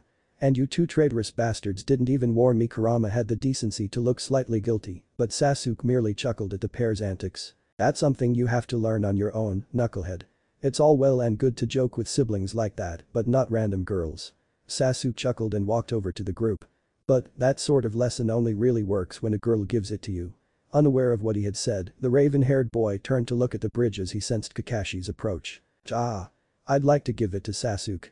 Sakura wiped quickly at her nose, trying to keep a nosebleed from coming on. Needing a distraction, Sakura noted that her watch was giving 10 to 15 minutes past 7. You're a bit late sensei, did something happen on the way here? Kakashi looked mildly up from his orange book and shrugged a bit. Since you guys don't know me too well yet, I'll let you in on a little secret. This is rather early for me. That got blinks from all three, even Naruto who had just returned to the group. But you're 15 minutes late already. How can 15 minutes late be rather early for anything? Kakashi just chuckled and shook his head, dismissing the blonde. Right then. We'll be heading to training ground 44. You all know your way there, right? At this, all three of his genin shook their heads in the negative. Well then, the morning exercise for the lot of you is follow me. And just like that Kakashi turned and started sprinting through the village. What? Damn it, I swear this guy gets off on doing this. Naruto and Kurama were already in motion and Sakura and Sasuke came up close behind. Naruto, can you get a trace on his scent? Naruto nodded and then closed his eyes for a brief second, catching the scent. Got it. I don't think I'll lose him, but we should still try to keep pace. Naruto fired more chakra to his legs and smiled as the others raced to keep up. The large forbidding gate was the first thing that came into sight as the three-man cell of Team 7 came upon training ground 44. Naruto was the first on the scene, with Kurama bounding up soon after. Naruto quickly spotted Kakashi, standing by a marked entranceway with the number 1 on it, reading an orange-colored book and giggling madly. Damn it, I'm really out of breath and he doesn't even look winded. Just what the hell is this guy made of? Taking a few moments to catch his breath, Naruto turned as his teammates approached. Sasuke seemed to be huffing slightly as well, but Sakura was by far the worst. She had her hands on her knees and was bending over while looking slightly sickly. Damn it, did you have to run so fast, Naruto? I could just barely keep you in sight the whole time. Sakura pulled a water canteen from her pack and took a long swig of water from it. He did what he was supposed to though, which is not lose track of my scent. Kakashi walked over to the group, pocketing his book as he did. If you were having trouble keeping up, it just means I need to work all three of you on your physical training as well. Naruto perked up as Kakashi was talking, sensing two inbound presences. He pulsed his chakra once and Kakashi blinked in his direction as he did. The moment after a large smile broke out on the boy's face. Kakashi-sensei, why didn't you tell me that Hana was going to be coming to train with us? I would have helped her pack last night. Kakashi blinked at the boy in astonishment. He can sense them accurately from 500 to 600 feet away. I need to ask about that trick of his, it seems rather useful for a tracker. Kakashi coughed and motioned the three charges closer to him. Yes, well, I had intended it to be a surprise. Have to hand it to those Inuzuka senses though, guess I'll have to work harder when I want to get the drop on you. Naruto smirked at that and clasped his hands behind his head in a grinning manner. Our compatriots for this training exercise will meet us inside the forest proper. In the meantime, I'll be explaining a little bit about what we'll be doing during this week. Kakashi pulled a map out of his pocket, detailing several sections of the forest behind him. We are going to be training in the southeastern corner of the woods. That's this section here. Kakashi pointed to a part of the map that was covered in sparse trees and a small stream. Our goal is to train in chakra control, elemental manipulation, combat exercises and combat training. As Kakashi listed off the goals he ticked off 4 fingers. Chakra control and combat exercises will be done together as a team. Elemental manipulation will be done separately, as will combat training. My goal is to have all of you master at least the basics of elemental manipulation for one element while here, as well as pick up the basics of your weapons. Oh man. What weapons are we gonna be working on? Something really awesome like a halberd, I bet. Naruto's energy seemed to have recovered already and Kakashi rolled his eyes while smiling lightly behind his mask. Naruto, let him finish explaining. Sakura gave the boy a glare out of the corner of her eye. How do you still have energy left to be hyperactive after that run anyways? Kakashi coughed once to get their attention. The weapons I have in mind for you will be suited towards your purpose on the team. Sakura, as the Genjutsu specialist, you will be training in whips and chains. This got a lewd whistle from Naruto and quick blush and punch to the blonde from Sakura. Kakashi and Sasuke carried on as if nothing had happened. Naruto as the tracker will get a ranged weapon to injure targets that are escaping from a distance, such as a bow. Sasuke finally will be the close-up assassination and combat expert and so will be training with a Tento for quick kills in close. If you pay attention, each of these will also be enhanced through your specific elemental affinities as well. Sasuke seemed to be grinning at the explanation of the team roles and Naruto and Sakura were listening with rapt attention, former spat forgotten. I'll explain more about utilizing elements with weapons during our training. For now, let me explain the training session schedules. Each session will be for approximately 3 hours, with the remaining time being given to your team for survival purposes. The last bit got a look of confusion from all 3. Holding up a hand, Kakashi stifled their burgeoning questions. Before we get started, I would like all 3 of you to hand over your packs wordlessly, but with looks of continued consternation, the 3 handed over their belongings. A second later, Hana and Anko arrived. Wow, Kakashi, I've never have seen you arrive on time before. This group of blockheads must be something special for you to put in the extra miles. Anko, unknown to any of the genin, quickly had their drawn ire. Her trench coat was open and her posture and look was giving a free show to the crowded genin. This horror is so going down. Sasuke felt his hand snake towards his kunai holster even as he narrowed his eyes and tensed his muscles ever so slightly. Ah. Who's this bitch think she is calling us blockheads? Sakura kept her thoughts and expressions neutral, but a slight frown marred her calm image. Who the hell are you calling a blockhead, you snake-smelling wacko? Naruto yelled out loudly for all 3 of them, even as Kurama yipped in aggression. A split second later, a kunai whizzed by Naruto's cheek, drawing the blonde up short and raising the hackles on Kurama's fur. You even have a feisty one on the team. Their blood is always the tastiest. Naruto felt a tongue lick across his cheek as he stood frozen in shock, the woman moving too fast for him to follow. Delicious. My name's Anko Midarashi, blockhead, what's yours? Naruto shivered slightly and tried to stutter his name out several times. That's Naruto Inuzuka, my little brother, okay Anko. Leave him alone, he didn't mean anything with the comment. Anko frowned down at Naruto before straightening up and shrugging her shoulders. If Hana's willing to vouch for you, I guess I'll leave off. Man though, your blood was tempting. I hope I get to work with you in combat training. Naruto tried to smile weakly and Kurama seemed as equally cowed, both of them backing up towards the safety of their teammates. So these are the packs, huh Kakashi? Kakashi nodded at Anko and she picked one up and tossed it to Hana. We'll meet you in the tower after we've set up the food drops, alright?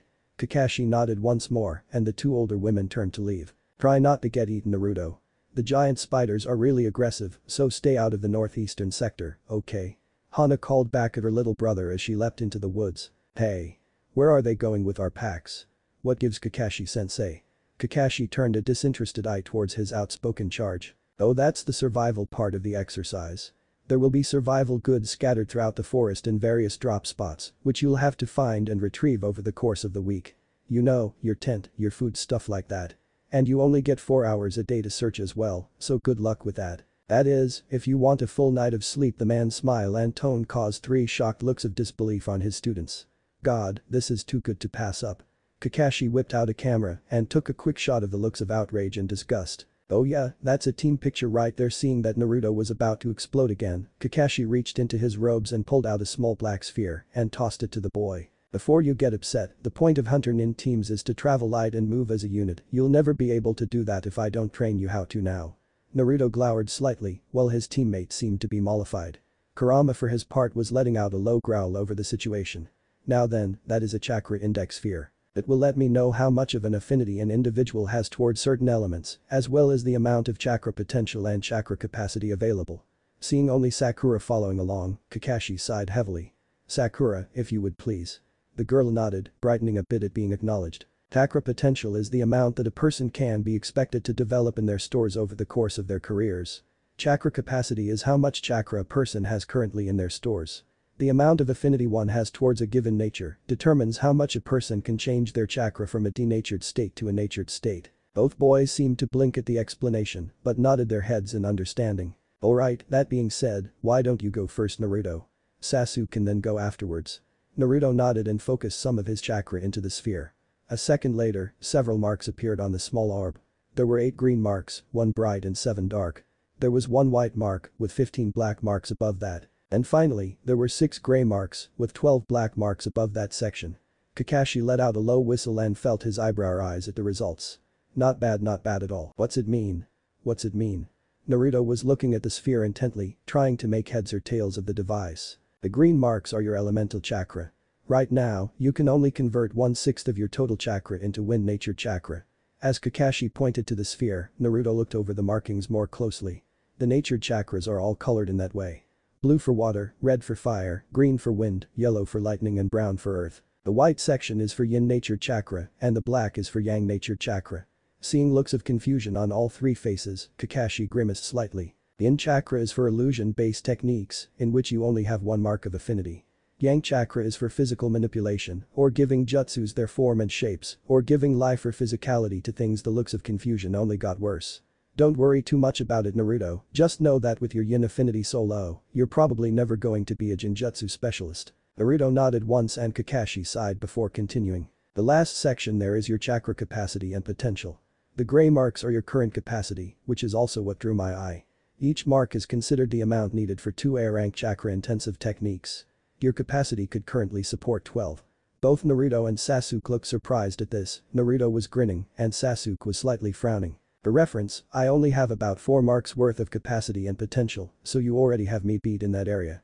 Naruto's grin only grew wider. Ha! I told Kiba I'd beat him to the cage seat. With a chakra potential like that, there's no way I'm gonna lose.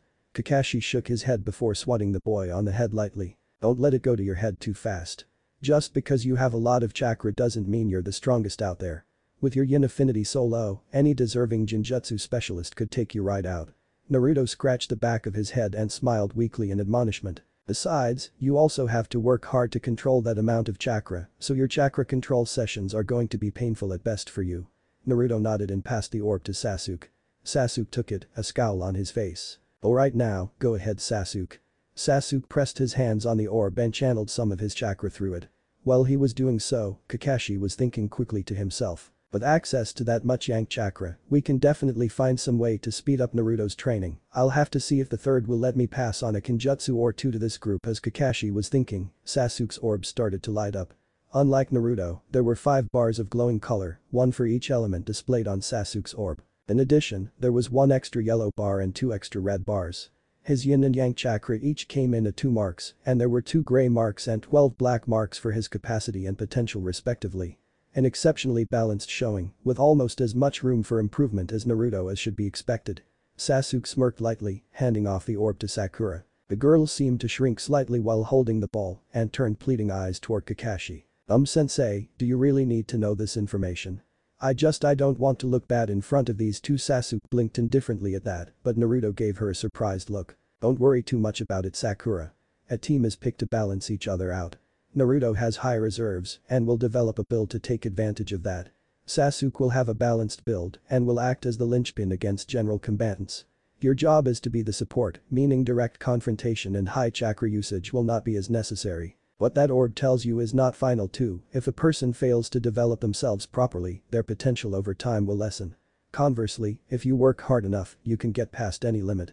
Sakura brightened a bit at this, but the ending of his little speech seemed to have soured Sasuke's mood slightly.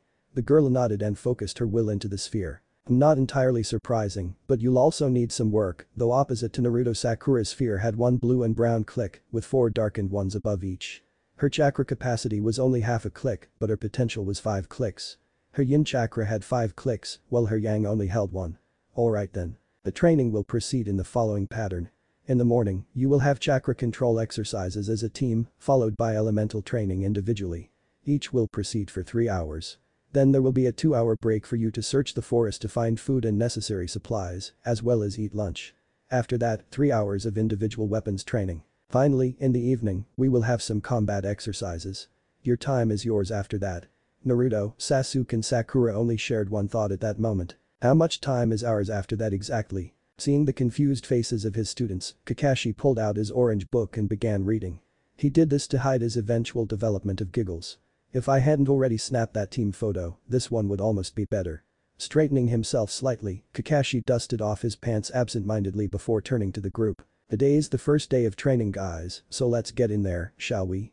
It's already almost 8 and I really would like to start before then. The 3 genin nodded dimly and leapt after their sensei, following him into a wooded area of the forest. We'll meet up with Anko and Hana after the morning chakra exercises, so for now, we get to learn about the 2 things that make a leaf shinobi one of the best in the elemental nations. Kakashi turned his eyes towards his students, fishing for a response. Naruto was quick to bite. You mean our teamwork and drive to succeed? Kakashi's smile only grew as he nodded to the boy. Kakashi pointed to a base of a tree, where there were coils of ropes with heavy weights in the center. Now, for your first day of chakra exercises, you are going to begin by learning how to climb trees with your palms. At this, Kakashi paused as he looked over at his group of genin expectantly. Sensei, do you mean with our hands? But isn't that easy? Sakura was the one to reply this time, and Kakashi only smiled further. Well, if I meant that you could use your hands, I would have said that.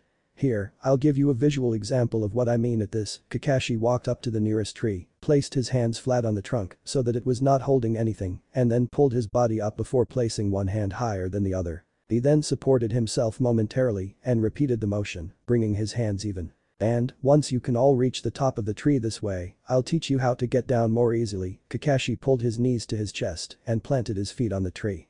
By walking down the tree. As the masked ninja turned himself around, he smiled at the surprised faces on all of his students. Minato was right, the looks are worth a job in and of itself. Holy crap. That was awesome. Tell us what to do first, that was totally badass. Naruto's outburst for once did not draw Kurama's ire, who seemed to be admiring the accomplishment just as much. Naruto. Stop swearing. It's not right to be so improper, even if we are with our team. Sakura yelled at the blonde, adding a slight flick to his forehead for additional admonishment. The blonde grabbed at his forehead and growled at the girl. Shut up you two, we have to hear how to perform the exercise. Sasuke shook his head at his 2 teammates' antics. Well, they seem competent, they need to focus better. Thank you, Sasuke. For this exercise, the purpose is to get comfortable with gathering chakra in your hands and dispelling it continuously. This should not be terribly difficult for you, as the hands are the place where seals are formed, so the process should not be terribly foreign. However, dispelling a constant amount, at the right rate, will still provide some useful challenge. Kakashi then turned his eye toward Sakura. The second major component of this exercise is building up muscles and endurance. This training week is going to be hard on each of you physically, but it will benefit you in the long run to start now. Kakashi then held up the 2 pieces of rope that had the weights attached. Written on them were the words teamwork and dedication. Those things are going to be rather heavy, aren't they? Naruto's question was stuttered out, hesitation apparent in his voice. At Kakashi's smiling nod, the blonde sighed long and hard before glaring at the man.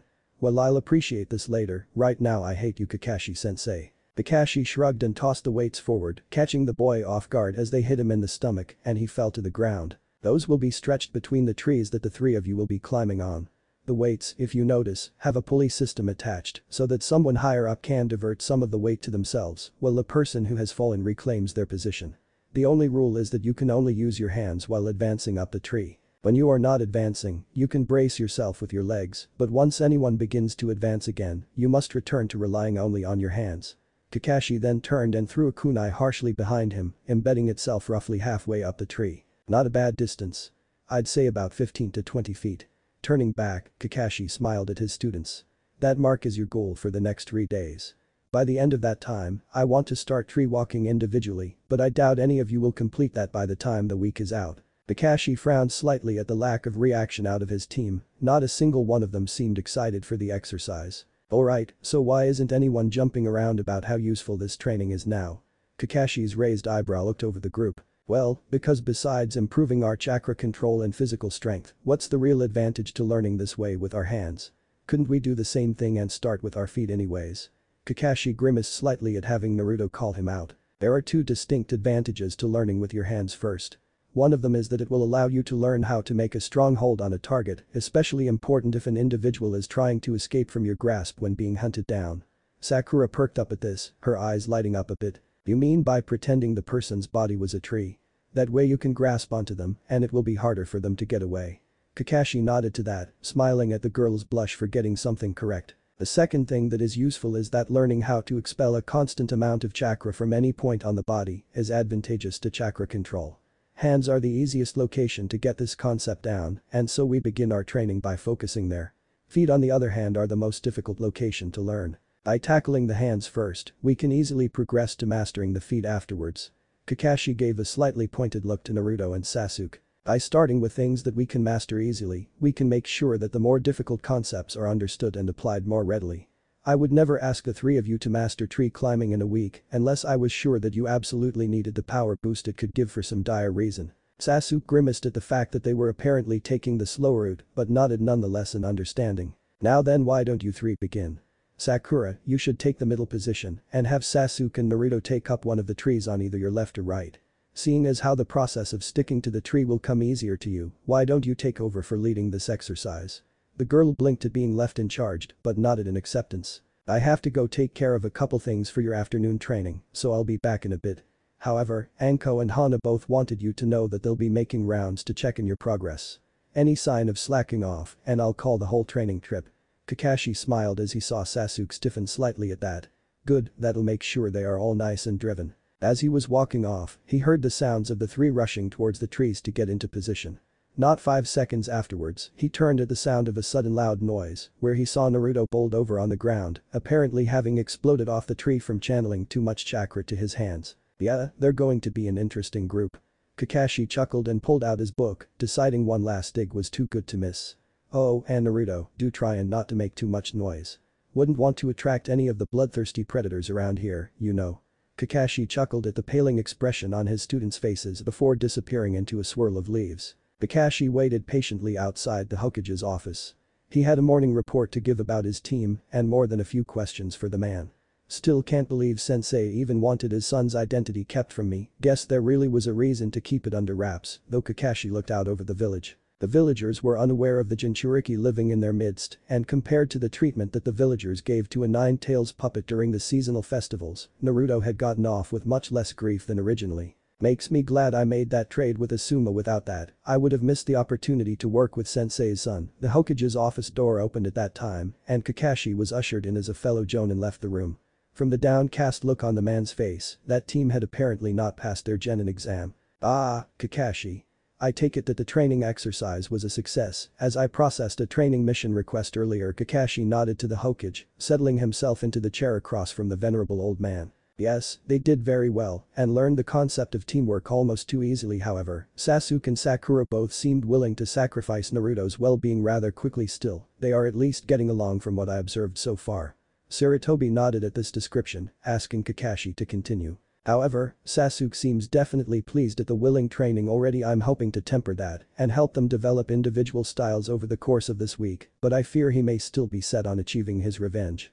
Sarutobi sighed at this and pulled his pipe out of his mouth. Does the boy show concern for the well-being of either of his teammates?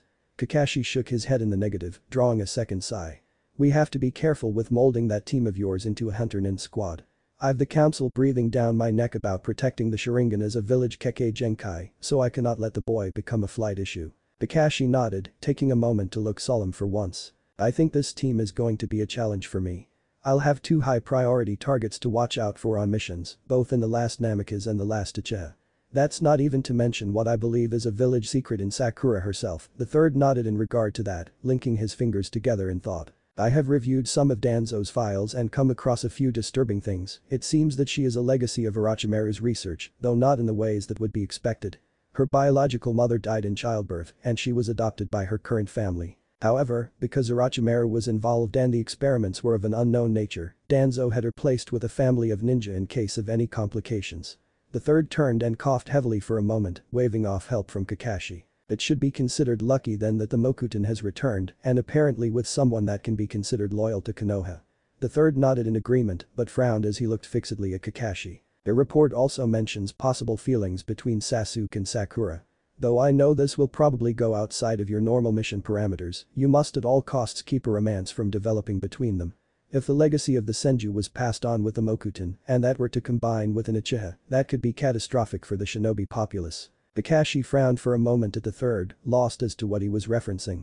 Seeing his lack of understanding, the third sighed and rubbed at his temple absent-mindedly. The legacy of the Senju is something that should not have been passed down from a mere bloodline. It is a special type of chakra, separate from the Mokuton bloodline, that when combined with the power of the Uchiha Sharingan, allows a person to recreate a small portion of reality around themselves at the cost of the loss of a Sharingan eye. Though its range is limited, the scope of its power is truly limitless. The third coughed again, and this time, felt himself sink back into his chair afterwards. That sort of power cannot be allowed to manifest once more.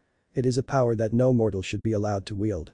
Kakashi nodded dimly, trying not to focus on his developing headache. I have some questions. Then Jiraiya was named as Naruto's godfather, and yet he has not been informed of either his existence or his Jinchuriki status. When will he be informed, and will he be taking Naruto from my tutelage when he is? The third paused before answering, taking the moment to refill and relight his smoking pipe. I have had to keep to Minato's final words, as it was something that he signed off on as a lost order as being Hokage. He wanted no one informed, save myself, the boy's adopted family, and his eventual Jonin sensei. He said that Jiraiya should be informed in person when he chooses to take an interest in the raising of the child, as he knew that Jiraiya would be busy with his spy network and other duties to the village. The third took a long draw on his pipe, and it was at that time that Kakashi realized how elderly the man looked, couched within his baggy robes. Once Jiraiya takes an interest though, he was instructed to teach Naruto sealing, the toad summons and related techniques, and pass on Minato's original jutsu and jutsu goals. The third set the pipe down for a second and gave Kakashi a sympathetic look. I know it will be hard to give up one of your students, but I think that the training from Jiraiya will be very beneficial to the boy. Kakashi nodded sadly, trying not to focus on the fact that he would inevitably lose a chance to solely train his sensei's son. Now then, what about this training you are having them do? Is there anything in particular that you want to talk about for training purposes or jutsu to pass along? Kakashi nodded, and the third took a long draw on his pipe while nodding. Alright brats. That's enough for now. The three of you managed to make it past Kakashi's mark, and your 3 hours are almost up. Take a break and rest for a bit before we start you on your elemental training. Anko's cry drew mixed reactions from the group of genin. Sasuke seemed to be frowning, wanting to continue. Naruto had a hapless grin on his face, just excited to be out and about. Sakura though looked relieved at the chance for a break. Seriously, these two are like automatons, they just don't stop going. Sakura sighed as she slowly, painfully made her way down the tree, keeping her pace even with the two boys. My arms hurt so much I don't think I'll even be able to smack that damn grin off of Naruto's face. Man, I can't wait. We're probably going to do something even more awesome for elemental training. Naruto was all grins as the three made their way to the ground. I can't wait to show this off to Kiba, he's going to be so jealous. Sasuke scoffed and shot the boy a condescending look. Is all you care about showing off? Being a ninja is a serious thing, blockhead. Naruto shot the boy a dirty frown. Who are you calling a blockhead, lightweight? I seem to remember pulling more of the weight than you did on this little team exercise. Sasuke scoffed again, and the condescending look only increased. That's because you were an idiot and couldn't even get the training down at first. You even had to have Sakura remind you about the trick to keeping your chakra steady. Naruto growled at the boy, and Kurama swatted him on the nose with his tail. The blonde blinked before looking away harshly from the raven-haired boy. Damn, 4 years of being in the academy, and I never realized how much of an ass you can be. Sakura at this point had had enough, and the three had just reached the ground in time for the girl to go over and smack the boy upside the head. Don't insult Sasuke-kun, you idiot. Naruto turned to the girl with an outraged look on his face. Don't call me an idiot, billboard brow. Sakura felt her chakra flare in response to the infamous insult. Better a billboard brow than a vacuum head. The girl felt her nails bite into her palm as she tried to rein in her flaring anger. Cha. If that sister of his wasn't right over there, I'd make sure that head of his was put to good use as a punching bag. Both of you shut up. Your annoying Sasuke voice was even and calm, but the tone had ice in it. Naruto amazingly quieted down, but kept giving the boy an angry glare. Sorry Sasuke-kun, I guess the training was a bit hard on me, so I'm a little wound up right now. Sakura blushed demurely at the boy, trying to hide her embarrassment by acting cute. Stupid Naruto making Sasuke-kun think I'm annoying. Did she really get tired from that training? I'll admit it was harsh, but a kunoichi should be capable of things like that. Sasuke frowned at the girl, before giving a dismissive grunt of acknowledgement. Well, now that the little soap opera is over with, how about you brats get over here? We have instructions from Kakashi for each of you on what you are to be doing for elemental training. The three nodded and proceeded over to the two women. Hana seemed to be focusing particularly on Sakura, obviously displeased about training the girl. Girl, you're going to be working with Hana. You two boys get to come with me. Sakura frowned at the derisive moniker and it being separated from the two guys. Come on Sakura. I need to get you started on water manipulation, as mastery over water is helpful in medical ninjutsu. The girl nodded and followed after the Inuzuka woman. Once the two were out of sight of the rest of the group, Hana turned and smacked the girl upside the head. Hard. What the hell was that for? Sakura grit out between breaths. Her hand went to her head immediately and she tried to fight off the stars that were dancing in front of her face. That was for hitting my little brother and thinking you can get away with it. One more outburst like that and I'll refuse to train you. Hana's face was set into a grim tone as she looked down at Sakura disapprovingly. I've half a mind to not do so right now and the other half is fast starting to agree.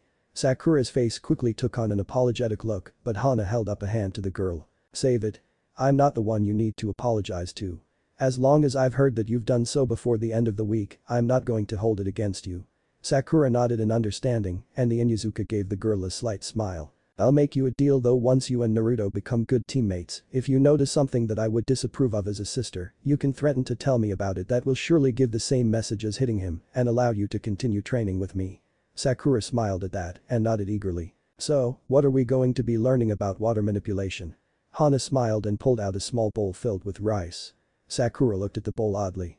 She was sure that lunch was still several hours away and felt herself growing hungry as she looked at the uncooked grains. Your goal is to make the rice wet using only your chakra. Sakura blinked a few times, then watched as Hana made the rice suddenly become damp. Don't look so surprised. The second Hokage was infamous for his water jutsu. Though we are in the land of fire, there are a number of people that are known for having water techniques run in the family. The water quickly disappeared before Hana handed the bowl off to Sakura. When calling upon water chakra, focus on the idea of making your chakra flow forwards and backwards, like waves on a shore. It will get easier with time as you practice this, but don't expect to get it down very quickly. The girl nodded in response, and Hana sat down on the ground across from the young genin. I've also heard you were fairly bright, so I'm going to be splitting your attention somewhat. While you're focusing on getting the elemental manipulation down, I'm going to be throwing some basic medical facts and jargon at you. After a bit, I'll leave you to this on your own and just make sure we aren't interrupted by any of the forest friendlies. Sakura nodded and bent her focus towards the rice grains in the bowl. Alright you two. I'm going to be training the two of you together for elemental manipulation for one simple reason. Wind and fire, when used together, are explosively powerful.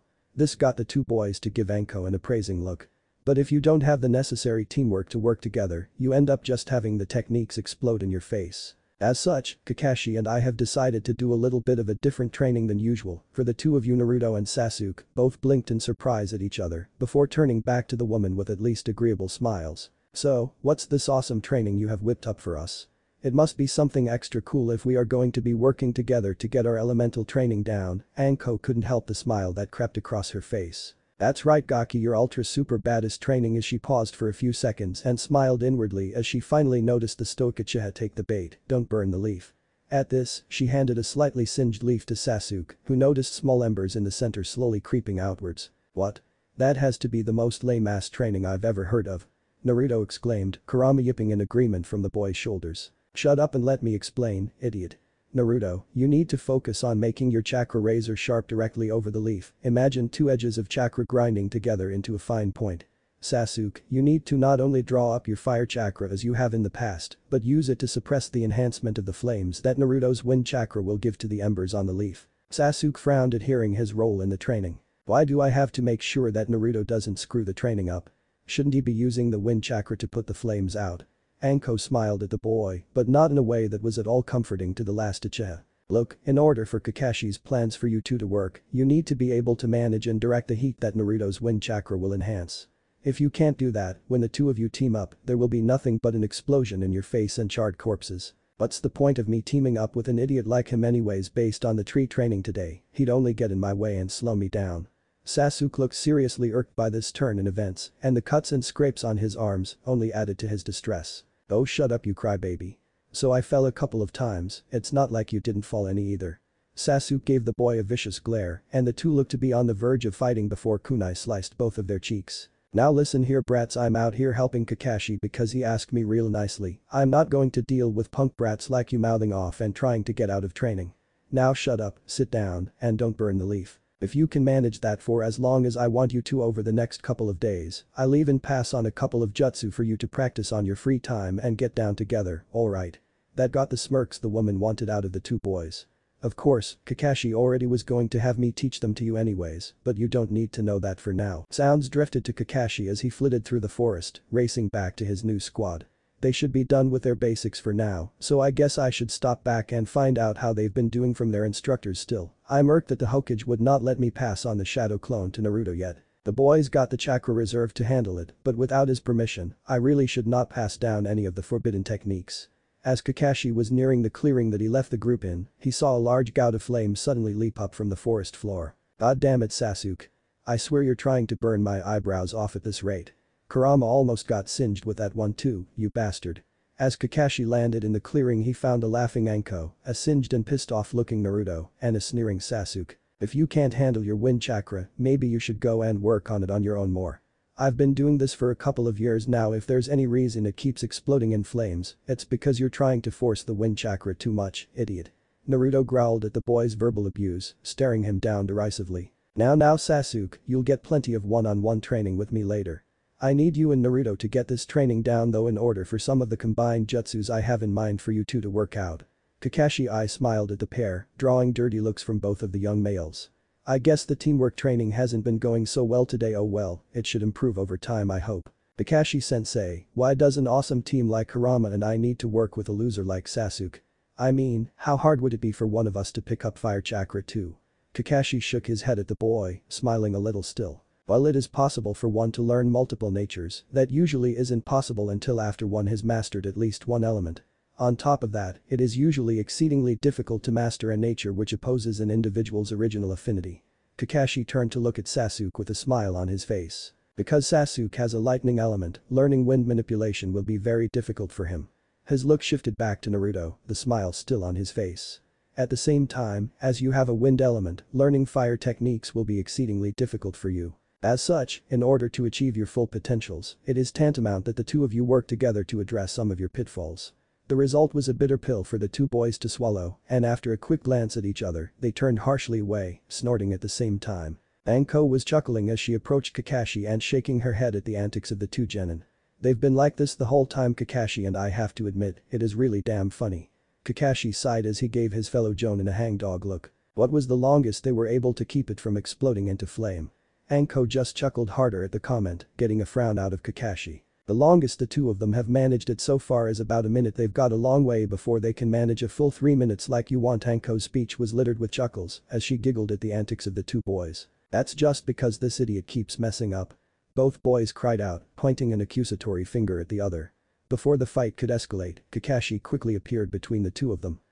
Guess that's just what I should expect though. I mean, I didn't really think a washed-up clan like the Uchiha and a mongrel clan like the Inuzuka could pull such a hard training exercise off. Kakashi's voice was rather wistful as he looked off in the direction that Sakura was in. I guess I'll just go collect Sakura and we'll wrap up this whole hunter nin business. Maybe train as a regular genin cell. Kakashi smiled at the immediate reaction his words seemed to inspire. What? Give us one more chance, Kakashi-sensei, I promise we'll pull it off. Naruto turned pleading eyes on the jonin, and Kurama even offered up puppy dog eyes. Yeah, what Naruto said. We'll show you that the two rookies of the year can pull off anything. Sasuke seemed determined for a moment and actually gave Naruto a positive smile for once. Kakashi turned a questioning look on the two of them. Well, in that case, I'll go gather Sakura up. If the next leaf you have is burnt up by the time Anko and I return, I'm ending this training session. If not, you get to go find yourself some lunch in the forest. Kakashi smiled at the determined look he saw on their faces. As he left, Anko ambled over to his side. That was really underhanded of you. Anko's voice was a conspiratorial whisper and caused Kakashi to give her an eye smile out of the corner of his eye. I'd only been laughing at and insulting the two to get under their skin, but you went straight for the jugular. Kakashi only let out a slight chuckle as they came into a clearing. There they found Sakura concentrating closely on a small bowl of rice. "So, how's the Banshee been doing, Hana?" Hana looked over at the group, shushing Anko as they approached. The girl had a large scroll spread out on her lap and seemed to be focusing intently on some worded passage. "She's actually been doing alright, little bit outspoken at first, but she really gets down to work after a bit." Kakashi smiled a bit at hearing that. After the first display he saw, he was getting rather worried. "Ah, Kakashi-sensei, welcome back. Where did you go earlier?" Kakashi turned and looked at the pink-haired girl that had just looked up from her work. "I had to stop by and talk to the Hokage for a bit. Give a mission report on the team's first exercise with the bell test." Sakura paled slightly at being reminded of the almost scarring experience. Other than that, not much else. Sakura blinked before fixing Kakashi with a heated glare. "Wait a minute, you only had that to do, and yet it took you almost 6 hours to get back here." Kakashi blinked for a moment, then put his hand behind his head and smiled absently. "Well, I might have had to help an old lady or two across the street, you know, things like that." Sakura narrowed her eyes further at the man, but didn't say anything in response. "Anyways, it's almost time for the three of you to go on your first food gathering hunt. Why don't we go meet up with Sasuke and Naruto?" Sakura continued to give him a sly look, but took to her feet anyways. "Thanks for your help, Hana-senpai. I'll make sure to keep practicing later tonight and get this down as soon as I can." Hana shook her head in amazement but continued to smile at the girl. "Don't worry too much about getting it down quickly. Elemental manipulation usually takes people years to master, so it will be a while before you master this step." Sakura smiled and nodded before running over to Kakashi's side. The man smiled and ruffled the girl's hair, getting a blush from Sakura in return. As Kakashi returned to the training ground, he left Naruto and Sasuke in. He came upon a strange sight. Both boys seemed to be extremely quiet and extremely still. Their faces were completely blank and in between them was a leaf that was hardly even singed at all. He blinked in surprise and as he stepped forward he absent-mindedly crushed a branch underneath his foot. "Ah!" Naruto leapt back from the leaf and Sasuke was suddenly replaced by a fallen log as a gout of flame leaped 10 feet into the air. "Damn it, Kakashi-sensei, we had that down until you showed up." Sasuke walked back into the clearing, his clothes lightly singed from the near miss. "Well, it looks like you two managed to pull off the 3-minute mark I wanted. Starting tomorrow, as soon as you both can manage that at the start of the training, you can work on developing your individual manipulation. I think Naruto is going to have to work on his control for a bit longer though, judging from that little display." Naruto grinned absently to himself and Sasuke merely smirked in agreement. "Now then, I need to meet up with your trainers. Why don't you three go find yourselves something to eat in the woods for the time being?" Getting nods from the two boys, Kakashi smiled as they disappeared into the woods. "Hey, wait up you two. You left without me, damn it." Sakura leapt up into the trees, racing to keep up with her comrades. "I can't believe you two left without me, what the hell was the deal with that?" Naruto smirked as he turned to Sakura. "We just knew you'd be able to catch up is all, Sakura." Naruto paused as he landed on a branch, smiling back at the girl. "Besides, Sasuke and I are riled up from all that sitting around, you know." Naruto turned to his teammate, hoping to get some backup. "Maybe you're riled up, I just was trying to get away from the annoying sound of your voice." Though Sasuke's words were biting, he was smiling friendly at Naruto. "Ah. Whatever, you just like hogging the spotlight is all." Naruto waved off Sasuke's response as he turned back to Sakura. "Now, what awesome stuff were you learning with my sister, huh?" Sakura smiled wickedly at Naruto. "Well, I learned how someone always sleeps with their favorite fox friend to keep away nightmares." Naruto looked stricken at that. "What? Hana told you that?" Sakura's grin only grew wider. "No, but you just did." Sakura's smile was all the way across her face as Naruto gave her one of his dirtiest looks ever. "I hate you both right now, you know that right?" Naruto's deadpan face was enough to get a small smile even out of Sasuke. "So, where should we start looking for those food drops, huh?" Sasuke stopped on a nearby branch, catching the attention of the other two. "We should be far enough away from the training area now to start searching. I figured that they probably wouldn't leave too many foodstuffs near our training area as that'd be too easy." The others nodded in agreement and Sasuke turned to Naruto with a smile on his face. "So, picking up any sense, Naruto?"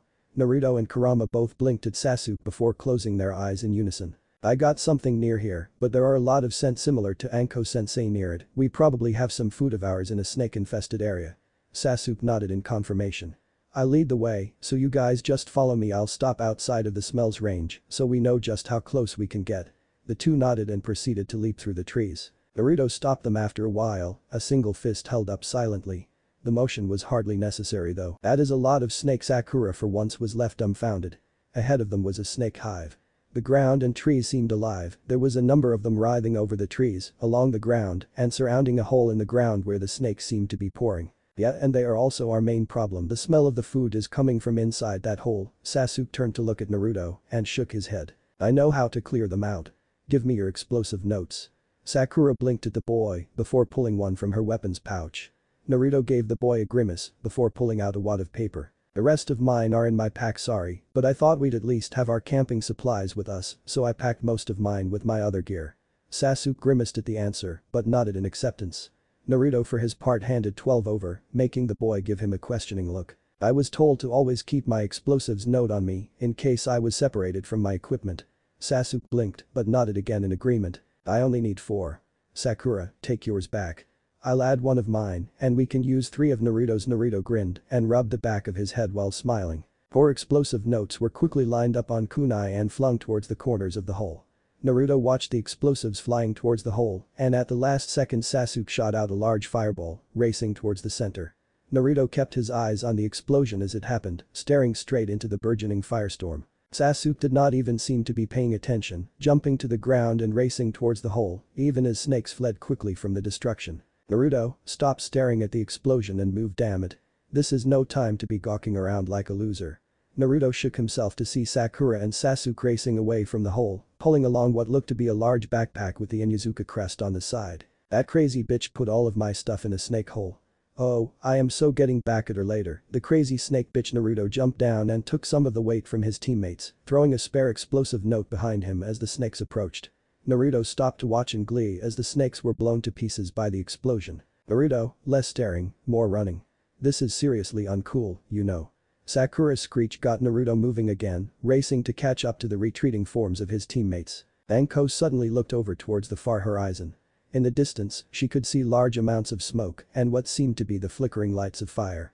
That's the direction of the snake hive. Those damn brats got the Inuzuka pack first, heh, go figure. The woman chuckled as she jumped down the tree, joining Kakashi and Hana, who had taken to idle chat after discussing their students' progress. Damn fine bunch of kids you got there, Kakashi. They went straight for the snake hive drop first, one of the harder ones, and with the most stuff. Don't know if that makes them gutsy or stupid, but either way I'm impressed by the amount of firepower they're packing. Hana giggled at that, getting both to spare the younger ninja a glance. Mom's always having Kiba, and Naruto listened to her lectures about practicing and preparing properly. Naruto seemed to take to some of them, including carrying his full explosive payout on his person at all times. Kakashi felt his eyes widen at that. Well, there's nothing wrong with carrying 3 or 4 explosive notes at all times, Anko mused, sitting herself next to the two. Hana, just how many explosive notes does Naruto keep on his possession at all times? Kakashi had his brow furrowed as he looked in the distance towards the now obvious signs of smoke. Well, Mom also tells us to have multiple copies at all time if you listen to both the lessons, probably around a dozen or so. Hana's perky voice seemed to drill into Kakashi and Anko for a second, who both robotically turned to her with looks of shock. A dozen explosive notes. What the hell does that blockhead need with a dozen? From what I saw earlier, if he works with the Uchiha, they can make some damn big explosions already.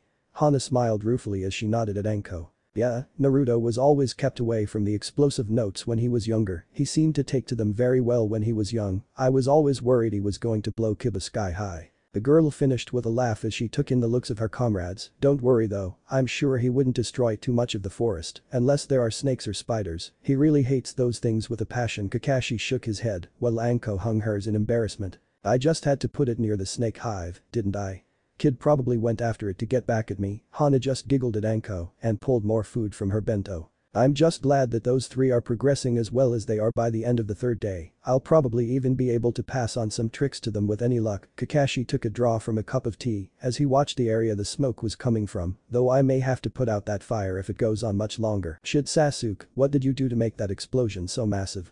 Sasuke smirked and looked back at Naruto with a superior look. An idiot like you would never understand. Naruto growled at the boy and leapt up so he was neck and neck with him. Just what the hell is your problem, huh? Thinking you're in charge all the time? Do you need me to remind you who wins our Taijutsu fights half the time? Sasuke just gave the boy a smug look and shook his head. Brag about beating me in Taijutsu when I have the Sharingan, blockhead. You won't be catching up once that happens. Naruto just continued to growl at the boy as they leaped through the trees. Naruto, leave Sasuke alone. He did most of the work pulling your stuff out of the snake hole, you should show him some gratitude. Sakura jumped up next to the two boys, but reined herself in from acting out. Cha. If it wasn't for that stupid deal with Hana, I'd be punching you into next week right now. Naruto's growl cut off, and he gave the slightest, most imperceptible nod to Sasuke. The other boy smirked and nodded back as they raced through the trees. Before long, the three had made it back to their training ground and began pulling out their cooking equipment and food. Naruto, is all you have ramen and beef jerky? Naruto sheepishly rubbed the back of his head in response. Seriously, no wonder you're so short with a diet like that at this, Naruto growled before snatching the food from Sakura. Oh, just because I decide to eat a little unhealthy when mom's not around doesn't mean anything. Sasuke sneered at that response, storming off to get water from the stream without saying anything. Naruto watched the boy go and felt his frown deepen. What the hell is his problem? Sakura shook her head, her hands trembling in desire to hit the blonde idiot. After a moment she reined her anger in and stared hard at Naruto. What did I say? You idiot, Sasuke-kun's had to grow up on his own without any parents, ever since the incident with his clan. Naruto felt his eyes widen before smacking himself in the forehead. Heh, I guess even he knows when he deserves to get hit. Damn it, mom keeps telling me it's important to work on that whole tack thing with those outside the clan. Sakura, seriously, next time I do something so stupid, just smack me one, okay? Sakura blinked before grinning eagerly at the boy. You sure you want to make that deal, Naruto?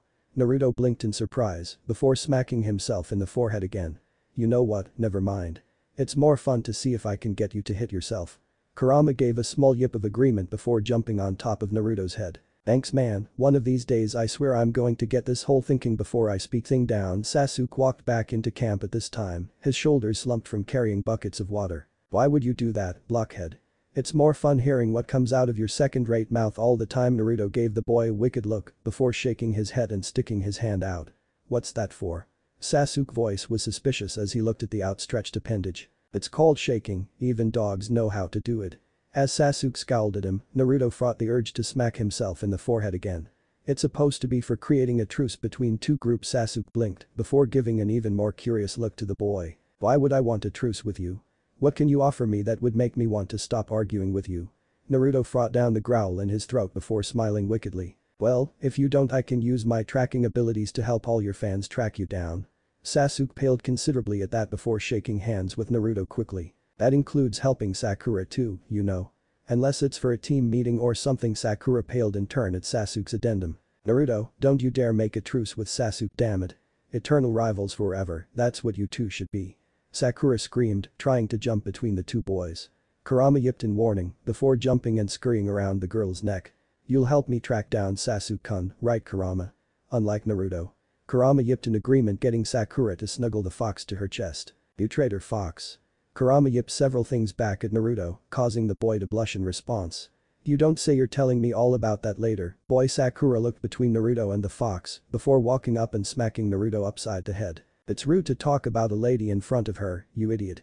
Naruto grabbed at his head even as Kurama jumped down and yipped excitedly at Naruto. These three are real idiots, sometimes still, they're nice enough.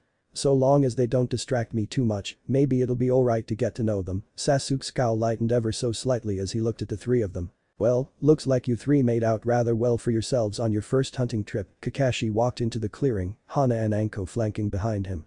Still, based on that I'm going to have to confiscate all the rations you have left. Kakashi smirked to himself as he saw the looks of outrage on their faces. Oh come on now, you didn't think I'd really let you have it that easy, now did you? I had Hana and Anko hide the main packs in places where there were overlaying smells, hoping that would be enough to keep the majority of your stuff hidden. Naruto smirked happily at his accomplishment. Still, you managed to find them, so I'm going to have to change the parameters a bit to make this training exercise worth anything. Kakashi fixed the three with a hard glare. As you know, during training sessions my word is law. You will hand over all foodstuffs now. The camping equipment can stay, as I am impressed. However, you will not challenge me on this, understand? Naruto looked a bit bent out of shape over having to hand over his ramen, but did so reluctantly. Sakura and Sasuke both gave frowns to Kakashi. Naruto, this is your pack, isn't it? I'm going to have to tell mom that you missed her lectures on eating healthy. Naruto paled considerably as he turned to look at his sister. Come on, sis, you don't need to do that. So what if I packed ramen and beef jerky? How was I supposed to know Kakashi-sensei was going to be this mean? Naruto turned pleading eyes on Hana, who just smirked and shook her head, laughing lightly. Put a can in it, blockhead. We're burning daylight and we still have to introduce you three to your weapons yet. You'll want to get a handle on them so you can even survive in these damn woods at night. Anko's voice was harsh as she pitched a scroll at each of the genin's feet. Open them up, then pair off. Pinky, you're with me. Duckbit, you get to work with Kakashi. Spikes, you get to work with Hana. Sakura and Sasuke both gave Anko dirty looks as Naruto felt his grin grow. I knew you had a soft spot for me, you crazy snake lady. I got the only cool name. Naruto felt the familiar feeling of his cheek getting nicked by a kunai. Yeah, and you really don't want to know what I do with the things I like, got that blockhead? Naruto nodded quickly, making it almost look like his head was going to fall off. Sasuke rolled his eyes at his teammates' antics before pulling his scroll open to reveal a short blade, about as long as his forearm, with a simple handle. Sasuke picked it up and hefted it once, before turning to look at Kakashi. Where are we training at? Kakashi smiled at the boy before disappearing in a burst of speed. Sasuke jumped up and followed after the man. Oh, stop making me look bad, dang it. Naruto quickly opened his scroll and nodded to Hana. The older girl smiled at her younger brother before disappearing with him into the woods. Sakura for her part slowly unrolled her scroll, keeping a fearful eye on the now grinning Anko. That's right, just you and me Pinky. You get to learn firsthand how to use a whip. Sitting there, in front of Sakura was a metal contraption. It had 9 sections to it and had a blade at the end. As the girl lifted it up, she noted rectangular flags were attached to the base of the blade. The chain sections were linked together and as she held it up, Sakura realized that it stretched from her head all the way down to the ground. That's a 9-section whip. You're going to learn how to use it this week and you are going to learn how to use it first by having me use it on you and you watch. Until then, you start with this. Anko pulled what at first looked to be a small snake from her pocket till Sakura realized it was cured snake hide. That is a black snake whip and is what you will start with. When you have impressed me enough, you can graduate to the 9-section whip. Anko's smile took on a feral grin. Now then, let me show you why whips and chains excite me. Sakura leapt to her feet and dodged, just in time to see the 9-section whip slash into the ground where she had been standing. A moment later, she felt the effects of a Genjutsu setting in, and she forced her chakra through her body to quickly release it. When she did, she found the whip already around her neck. Now tell me, how did I snare you so easily in that Genjutsu? Sakura flushed at the closeness of the older woman, who was pressing a kunai in her other hand against Sakura's back. When you struck with it, you channeled Genjutsu chakra down the whip and into the colored cloth. Sakura's response came out in gasps at the tightness of Anko's weapon. Hey, you do have a brain. That was very good. Today's first lesson will be in using visual and audio stimuli to generate minor Genjutsu. They won't buy you much time in a fight, but you don't need much time if you learn to be ruthless enough. Anko released the girl, who rubbed at her neck absent-mindedly.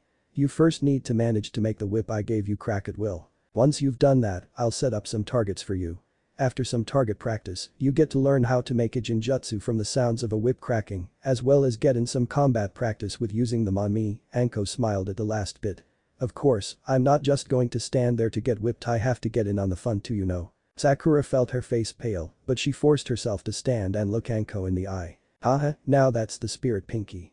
Let's see if we can get that brain of yours in the right mindset. Anko smirked as she set up targets for the girl, chuckling inwardly to herself. Oh Ibiki-san, I think I might have found my eventual replacement. Well, your speed is still in need of some work I can see.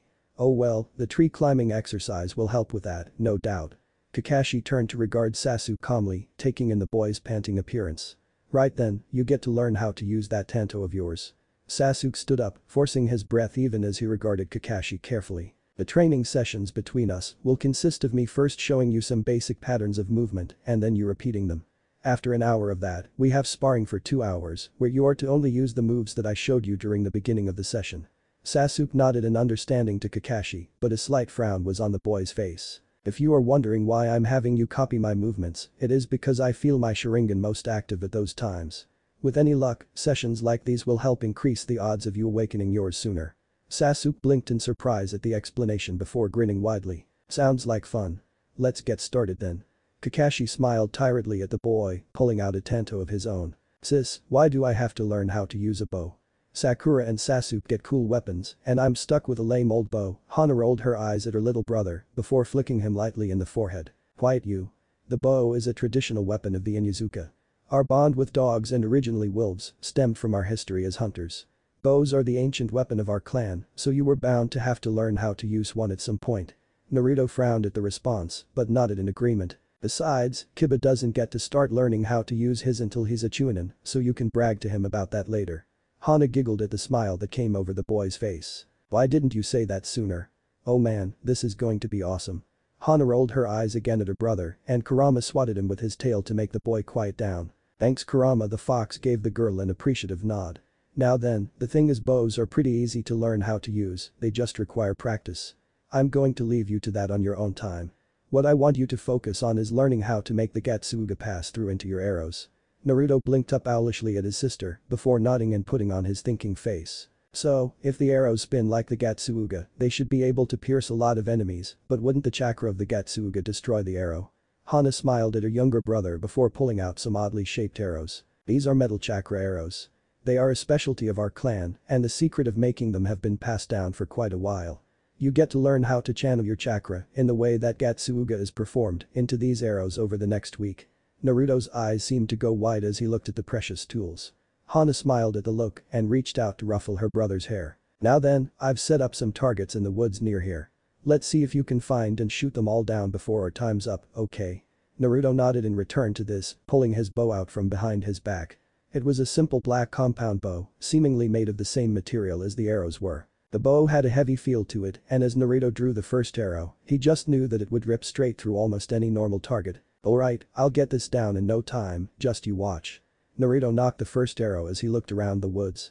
Spotting a ramen cup up in one of the trees, Naruto felt his eyes go wide in understanding. You're gonna have me shoot my own food.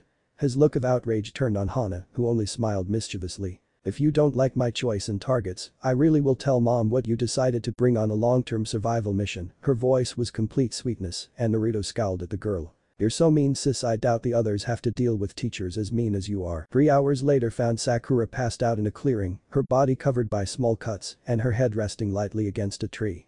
Guess I pushed her a little too far, still she's got the fire to master that weapon, so I guess I can let her rest for a bit. Anko looked down at the girl and realized that she was reminiscing about her few rare good times as a genin. Heh, damn Kakashi, I should be destroying spiders right now, not thinking about helping out some snot-nosed brats.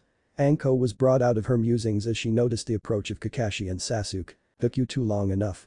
I just got her worn down before you idiots got here. Anko smirked up at the pair and noticed Sasuke passing a worried eye over the girl below. She really looks beat up. She may still be the least competent on the team, but at least she's learning to pull her own weight.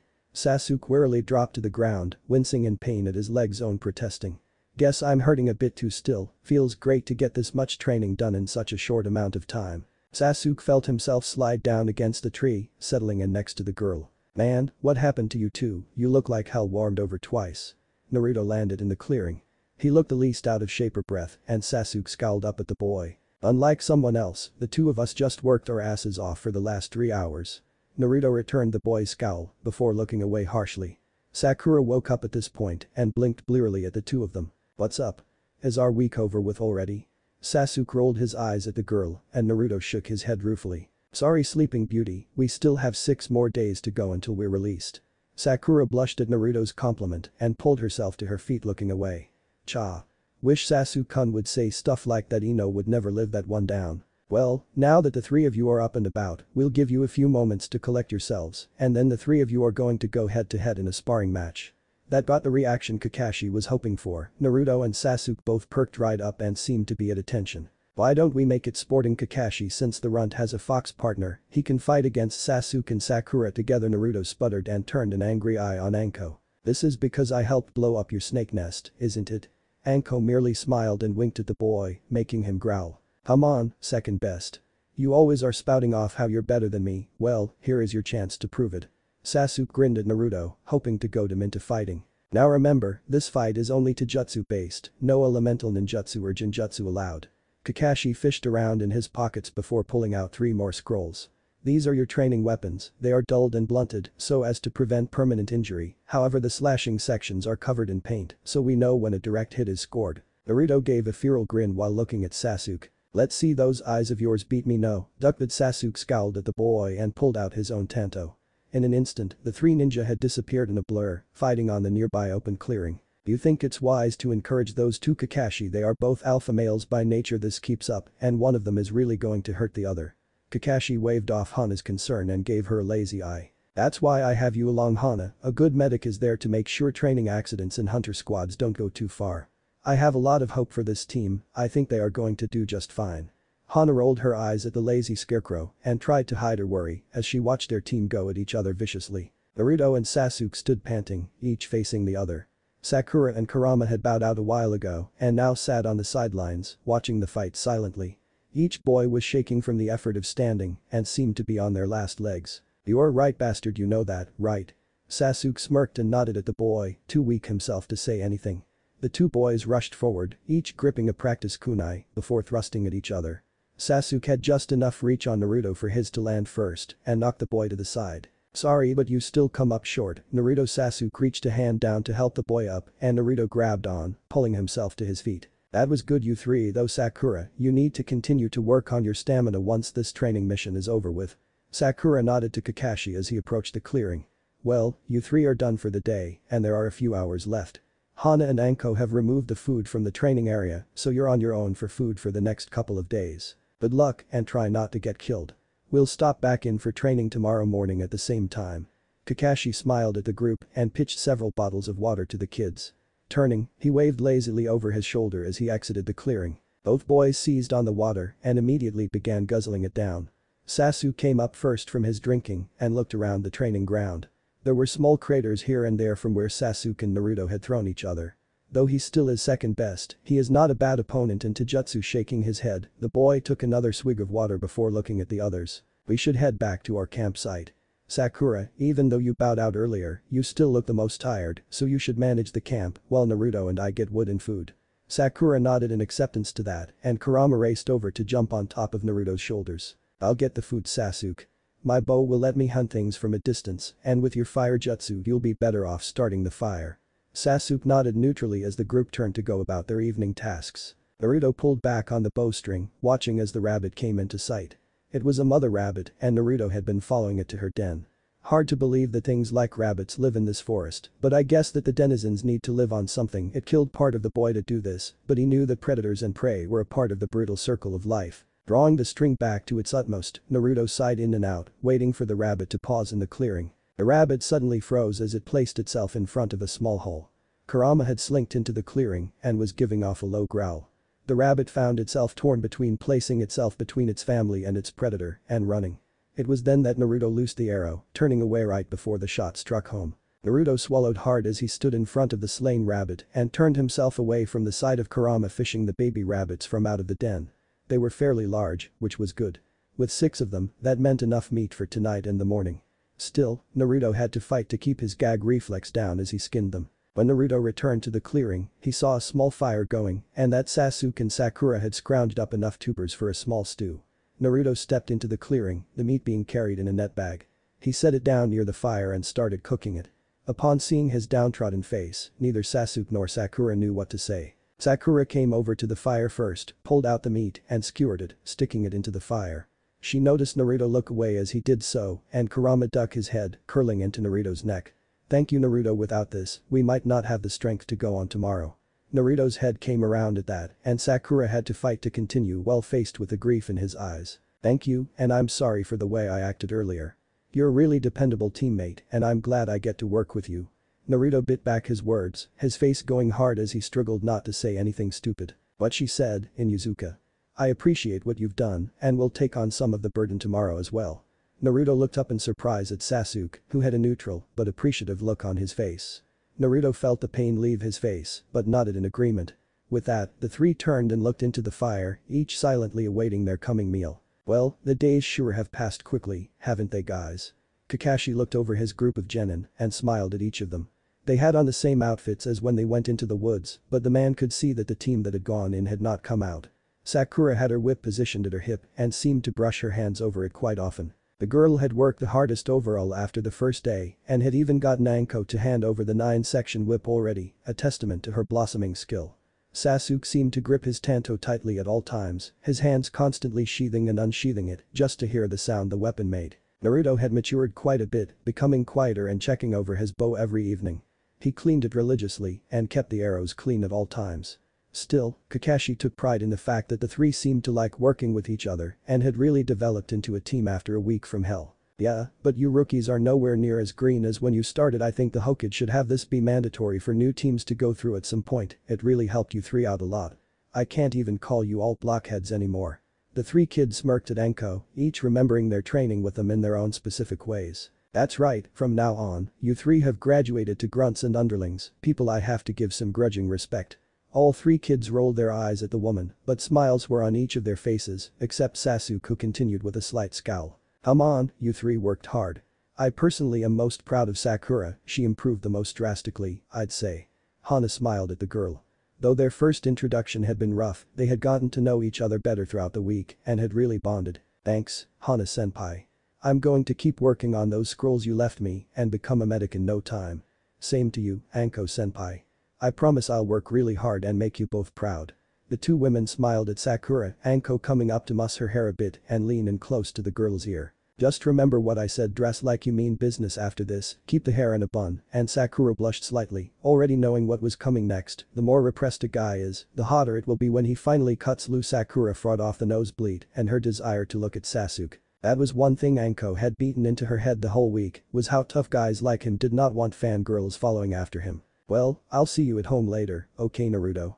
Naruto nodded at Hana, who came over and crushed him into a hug.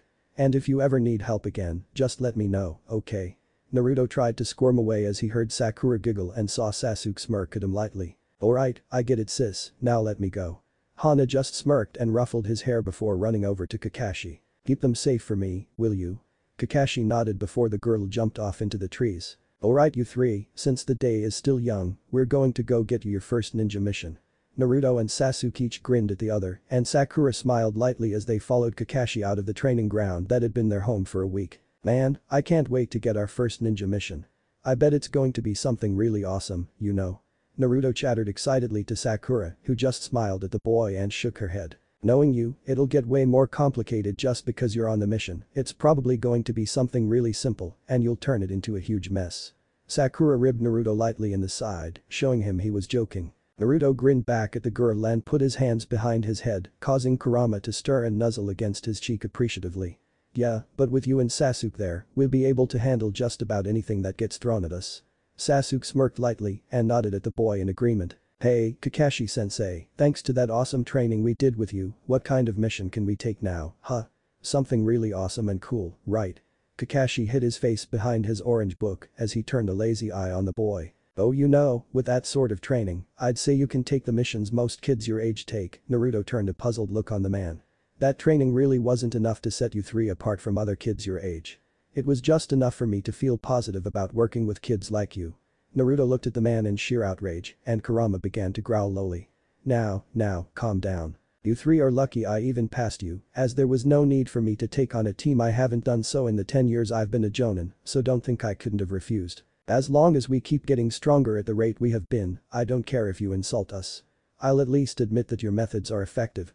Sasuke's cool voice cut through the tension and got Naruto to give him an equal nod of understanding. The teamwork between those two has been steadily improving. I think, for now at least, Naruto has accepted that Sasuke is stronger than him. How long that lasts though remains to be seen. Kakashi giggled to keep up the guise of reading his book in public, then flicked through a page absent-mindedly. In truth, he had read this story so many times that he had the story memorized. Still, it kept people away when he kept up appearances, so what was the harm? Kakashi did not even look up from his book as they entered the briefing room. He noticed another team of genin leaving and smiled at the looks of boredom on some of the genin's faces. Someone just got their first D-rank mission, Kakashi smiled as his team approached the table. Though it was necessary that his team complete a number of D-rank missions before taking a C rank, he honestly couldn't wait for the team to progress far enough to get the harder missions. Ah, Kakashi, I was wondering when you were going to show up with your team. I take it the training has gone well.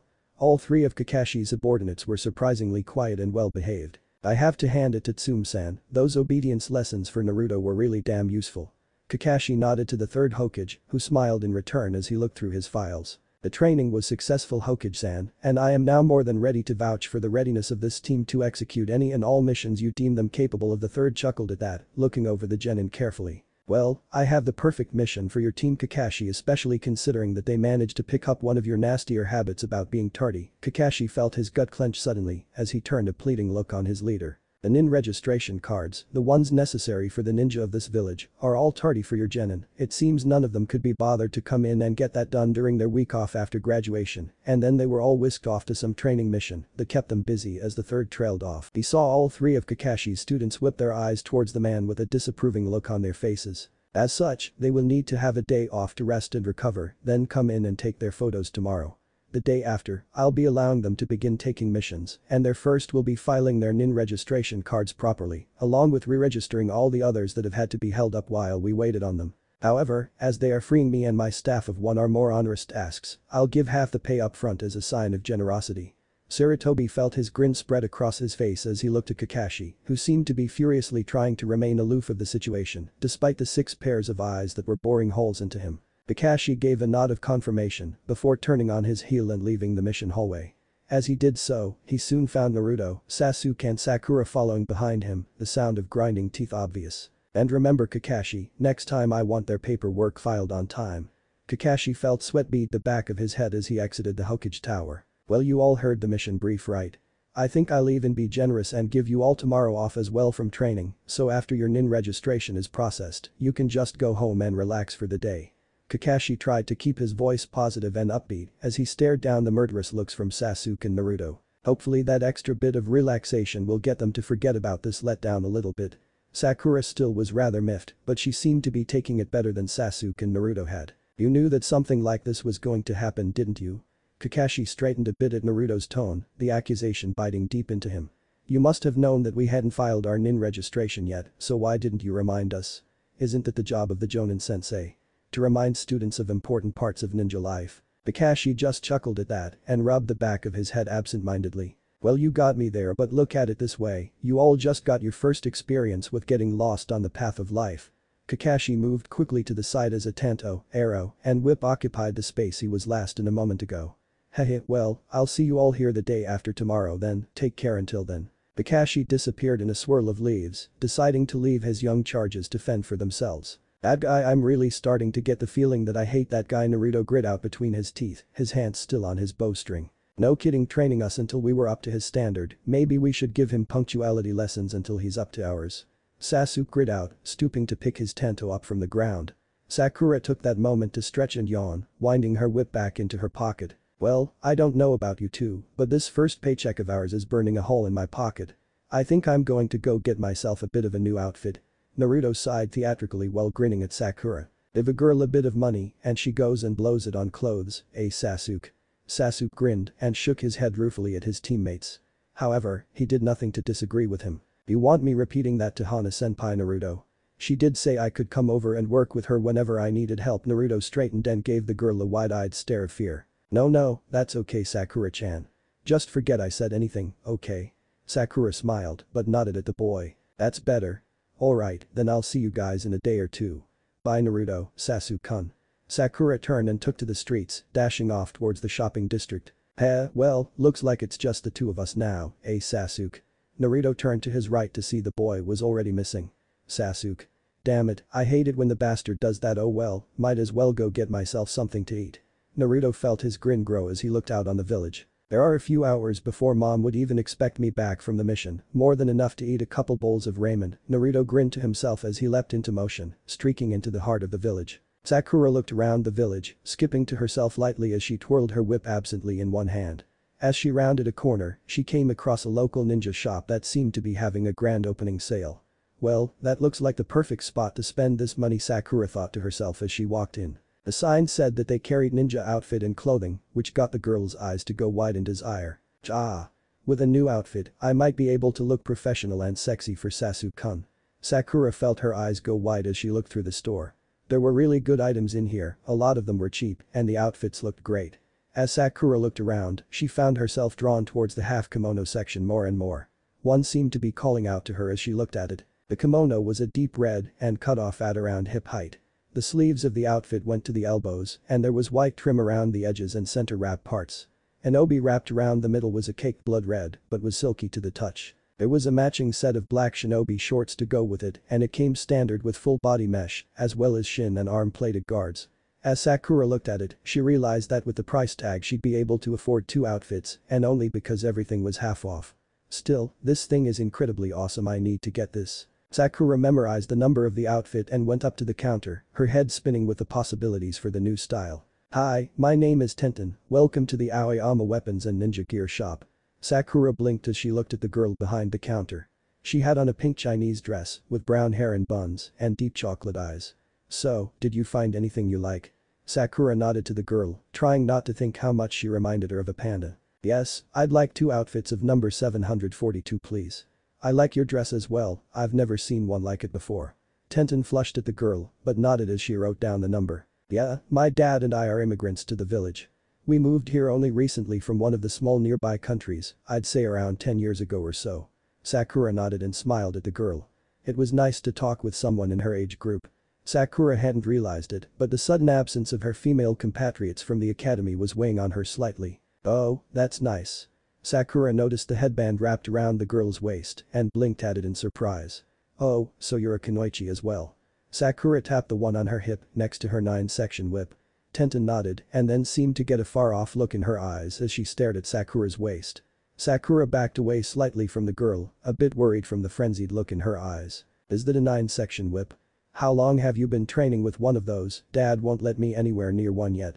Sakura was taken aback by the girl's freakishly obsessive focus on her weapon and hesitantly pulled it out. Yeah, I've only had it for a week or so I'm just still getting used to making it move how I want. Sakura was shocked by the girl's sudden reining in of energy. Oh, so you're not a weapons specialist? I just thought that I finally found another is all. Sakura sighed in relief at the girl, before smiling lightly. Sorry about that, but I want to specialize in Genjutsu, medicine, and interrogation. I don't have much interest in weapon specialization.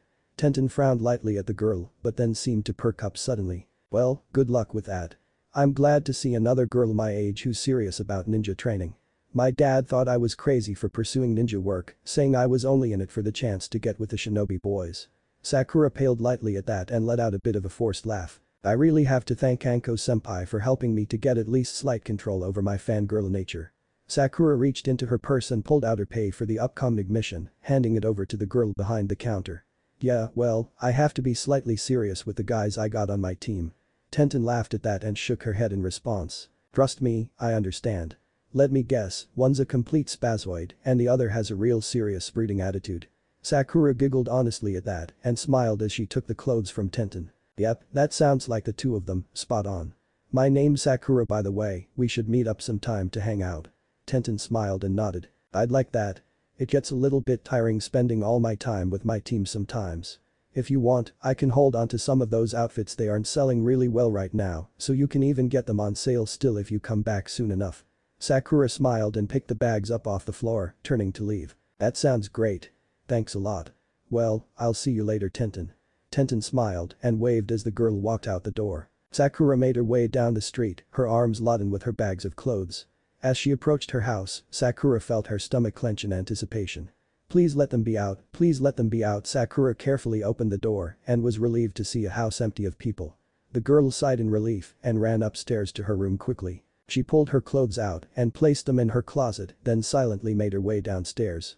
She noticed that the door was still open and as she reached to close it, she heard footsteps coming from down the street. Please don't stop at the doorway, please don't stop at the doorway. The footsteps stopped right in front of Sakura, even as she held the doorknob in her hand. So you're finally back.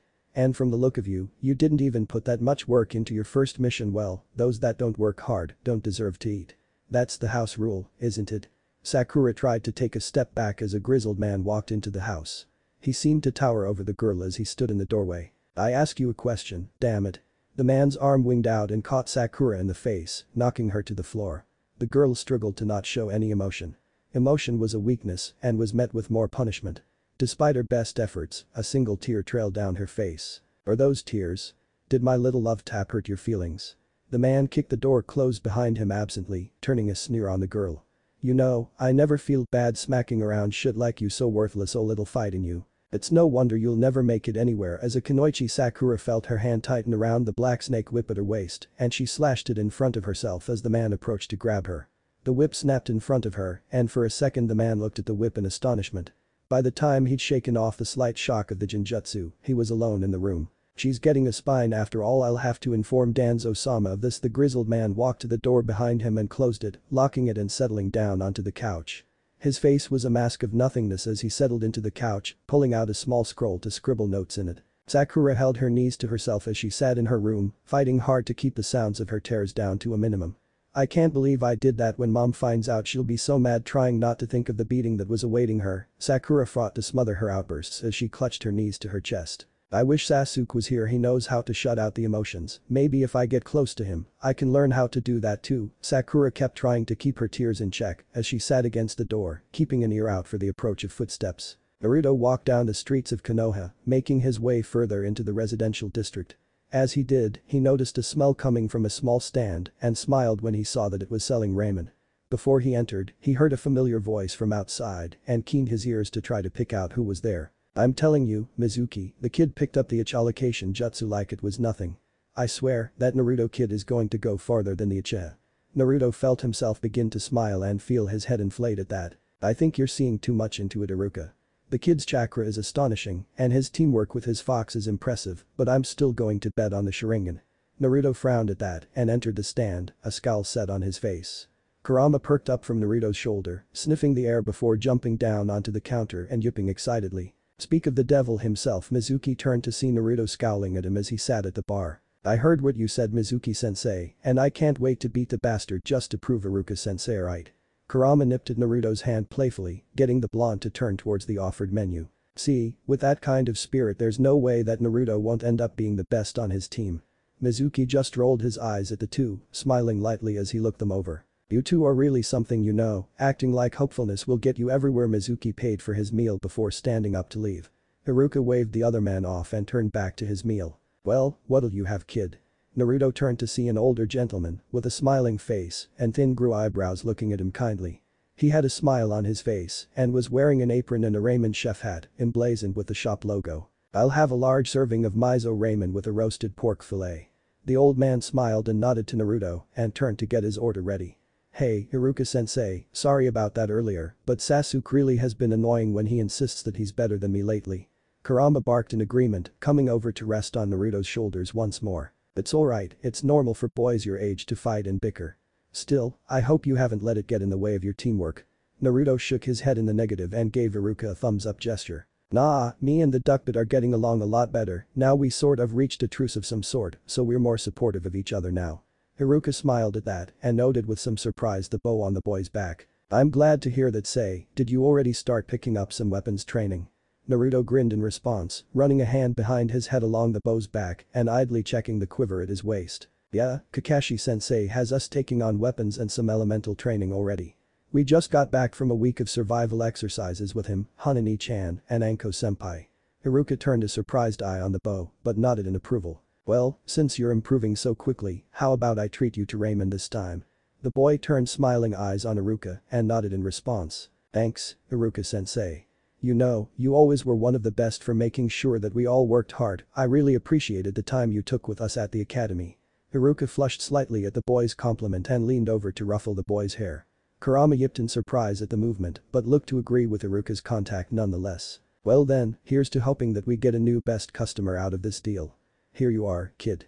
The name's Tucci, by the way. Naruto smiled and shook hands with the man, giving an equal smile in return. My name is Inyazuka Naruto, and since Iruka-sensei eats here, I'm sure the food is great. The old man smiled as he shook hands with the boy and smiled as he watched a fox nip away some of the boy's food when he wasn't looking. Hey, Kurama, that was mine. Naruto pouted at the fox as it wolfed down the bit of meat it had stolen away. I was going to give you half, you know, you could have waited. That being said, Naruto picked out some more of the meat and tossed it to the fox. You know, if you come here, you'll be joining a long line of patronage when it comes to this stand. It served me and several other famous ninja of Konoha in times past. Naruto turned to Iruka with a puzzling look on his face. It's true, kid, this stand has been around for close to 20 years and we often get customers that hail from the elites of the village. Naruto felt his eyes go wide in appreciation before smiling between the two men. In that case, I'm going to come here after every mission I go on just to make sure that I can meet all these baddest people you serve. Naruto then turned and began to dig into his food, getting laughs from both of the older man. Sasuke stared at the leaf in his fingertips, trying to glare the thing into submission. No matter how much he tried, he could not get this training down. All you have to do is make the leaf turn black from heat without lighting it on fire. The ability to both heat the leaf and control the heating is necessary for the proper mastery of fire jutsu. Despite Kakashi's description making it sound easy, the training was anything but. For the last several hours, Sasuke had sat in his small apartment, the measly early payment for a bogus mission forgotten by his doorstep. I swear there has to be a faster way than this to gain power, but Kakashi did seem to be taking us seriously. Sasuke refocused his effort on the leaf in his grasp, closing his eyes to enhance his focus.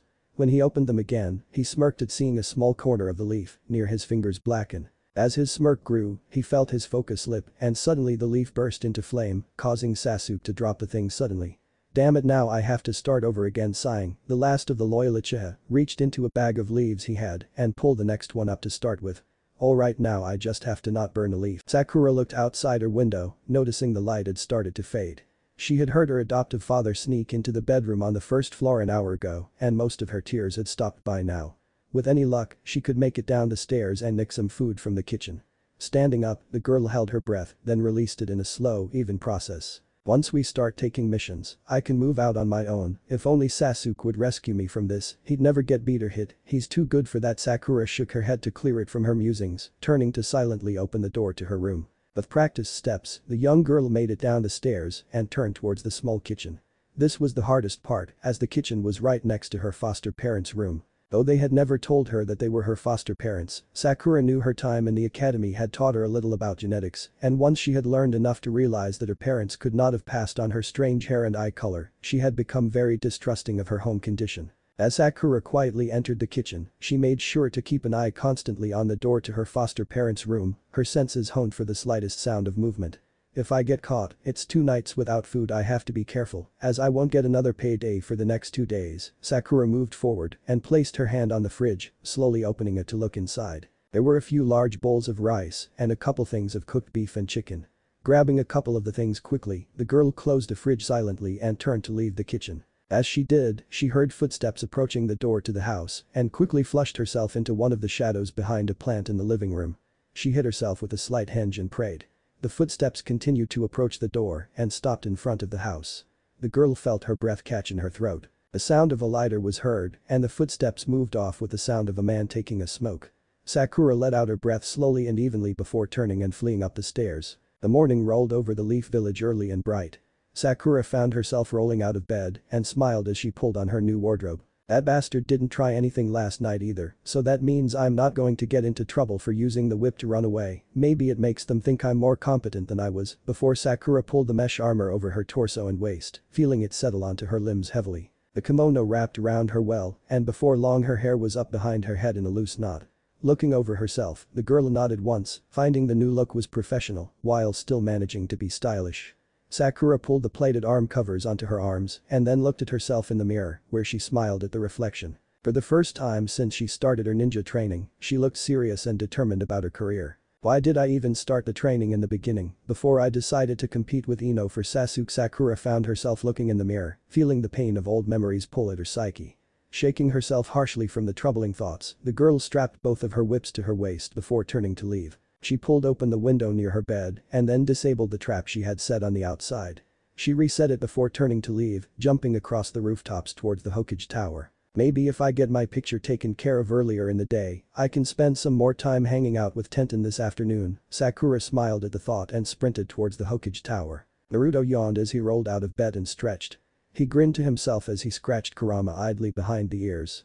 The affection caused the fox to lean into the chair just a little bit and the boy smiled at the reaction.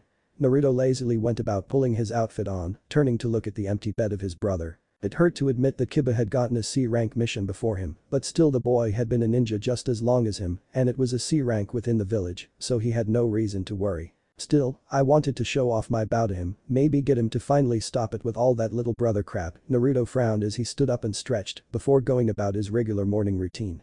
Once he was finished, he brought himself to the kitchen table, yawning as he opened the fridge and pulled out some leftovers from the night before. So the mighty returned from their first week of ninja training, how was it? Tsume walked into the kitchen, ruffling Naruto's hair and setting a bowl of food down for Kurama, who jumped to the floor. It was really good, mom. We got to practice all sorts of stuff and Kakashi-sensei even gave us some jutsu to practice for the next little while. Tsume frowned at this slightly and held out a hand in a demanding nature. Naruto sighed and pulled the jutsu scroll out from his pocket. In an instant, the Inuzuka clan head was looking over the jutsu listing, trying to figure out whether or not she should be mad at the man. After a couple of moments and some nods, Tsume handed it back. I'm alright with you working on the wind bullet and wind shell, but leave off on the wind claws for a bit yet. She saw the boy frown at that, and Tsume held up a hand to silence the coming crocodile tears. The wind bullet and wind shell will give you a range attack and a basic weapon defense. If anyone closes with you, your Gatsuga should be more than enough. Naruto frowned but nodded his agreement. Tsume smirked and ruffled his hair before pulling down a cup from a cabinet above her. Hey mom, sis also wanted me to work on combining the Gatsuga with my arrows, should I give that precedence over either of those two? Tsume smirked at the question before pausing to give it some serious thought. Don't divert anything for it, but definitely make sure you're practicing combining wind chakra with the Gatsuga when you fire the arrows, trust me, the results will be worth it. Naruto smiled at that, and Tsume gave the boy a grin before settling herself down at the table. Kiba and Hana are going to be gone for the next couple of days, and I have a big mission coming up. Naruto frowned as he turned to look at his mom. So, I'm on my own for the next couple of days. Tsume nodded at the boy who frowned at the sudden lack of companionship. Don't worry too much about it. I'll leave enough food for you and Kurama, and if you want I can get some others from the family to stop by and check in on you. Naruto shook his head at that and smiled up at his mom. I'll be alright, with Kurama here I'll be just fine. Naruto kept his voice steady, trying not to let the thought of a house to himself freak him out. Besides, I have my NIN registration card picture today, so I have to look awesome for it. Tsume smirked and cuffed the boy around the head in a caring manner. You brat, that was supposed to be in a week ago. Don't tell me that you missed getting it in on time because of that lazy sensei of yours. Naruto chuckled as he finished his food before grabbing Kurama and ducking out the door. Fine, I won't tell you then. But I have to go make sure my picture is awesome for the NIN registration cards, for sure. Naruto turned and jumped out the door, racing off to the tower. Yeah, he's turned out alright. I better get going too though, I'm due at the gate soon. Naruto sat at the photo booth, waiting for the man to take the picture.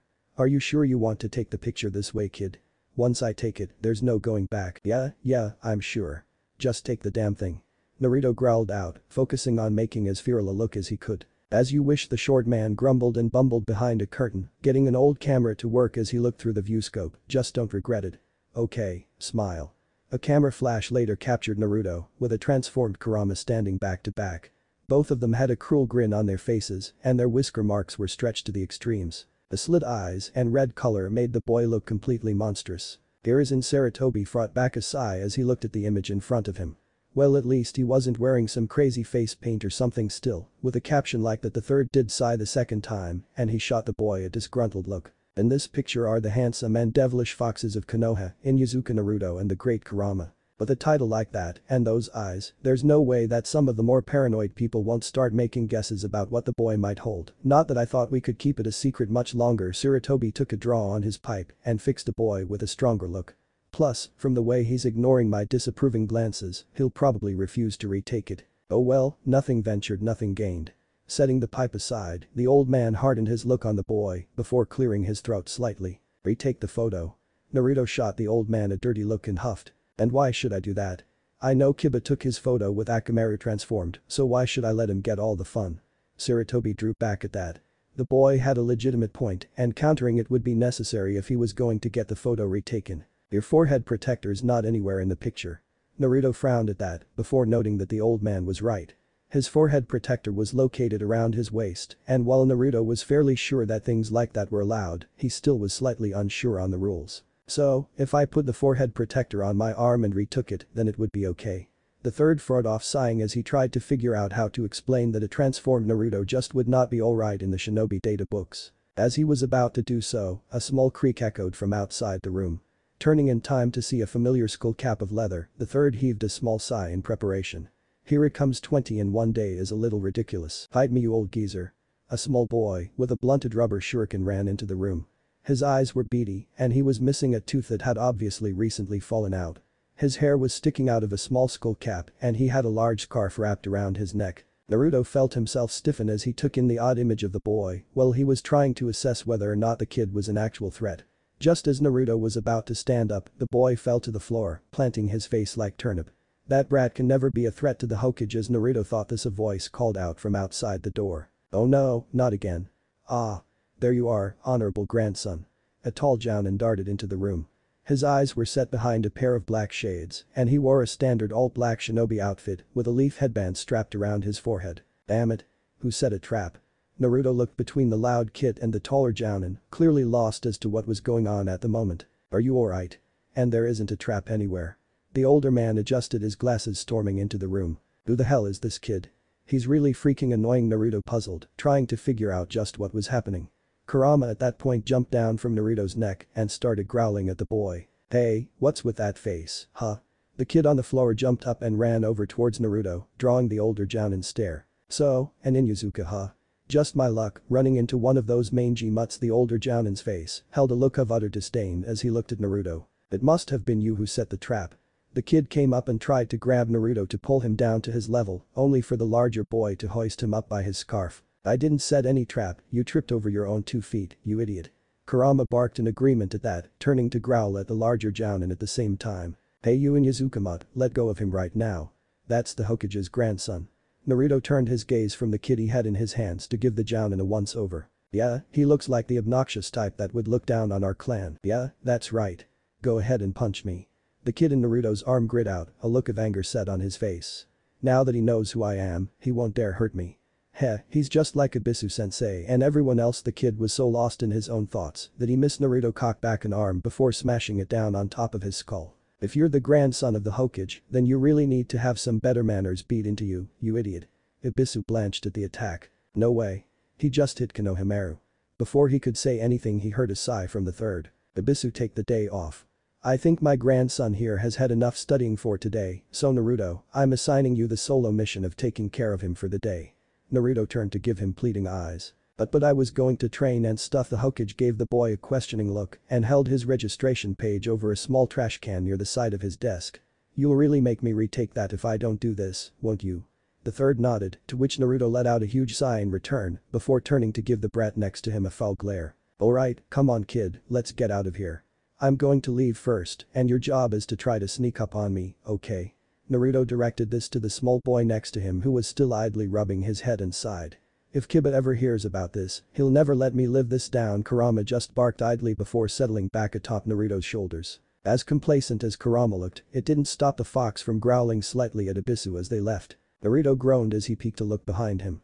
As he did so, he made out the obvious form of Konohamaru, poorly hidden behind a sheet draped to match the woodwork of a nearby fence. Man, you suck at this, kid. Anyone could see through that. Kurama yipped in agreement from atop the blonde boy's head. It's impressive that you can always see through my disguises. I guess the rumors about the Inuzuka are true.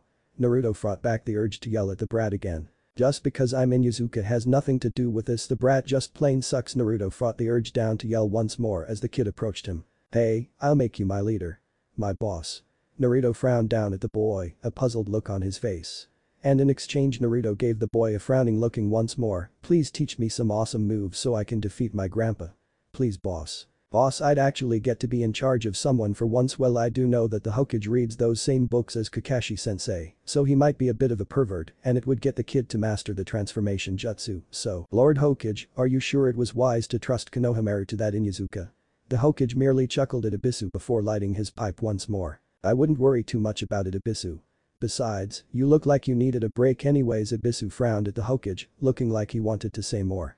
That Inuzuka is also one of the best his clan has produced in years, and he even has the great Hada Kakashi as his instructor. Ebisu felt his blood run cold as he looked at the Hokage. Lord Hokage, Haddock-san might be a great warrior, but he has a number of personality traits that I wouldn't trust Konohamaru to not pick up.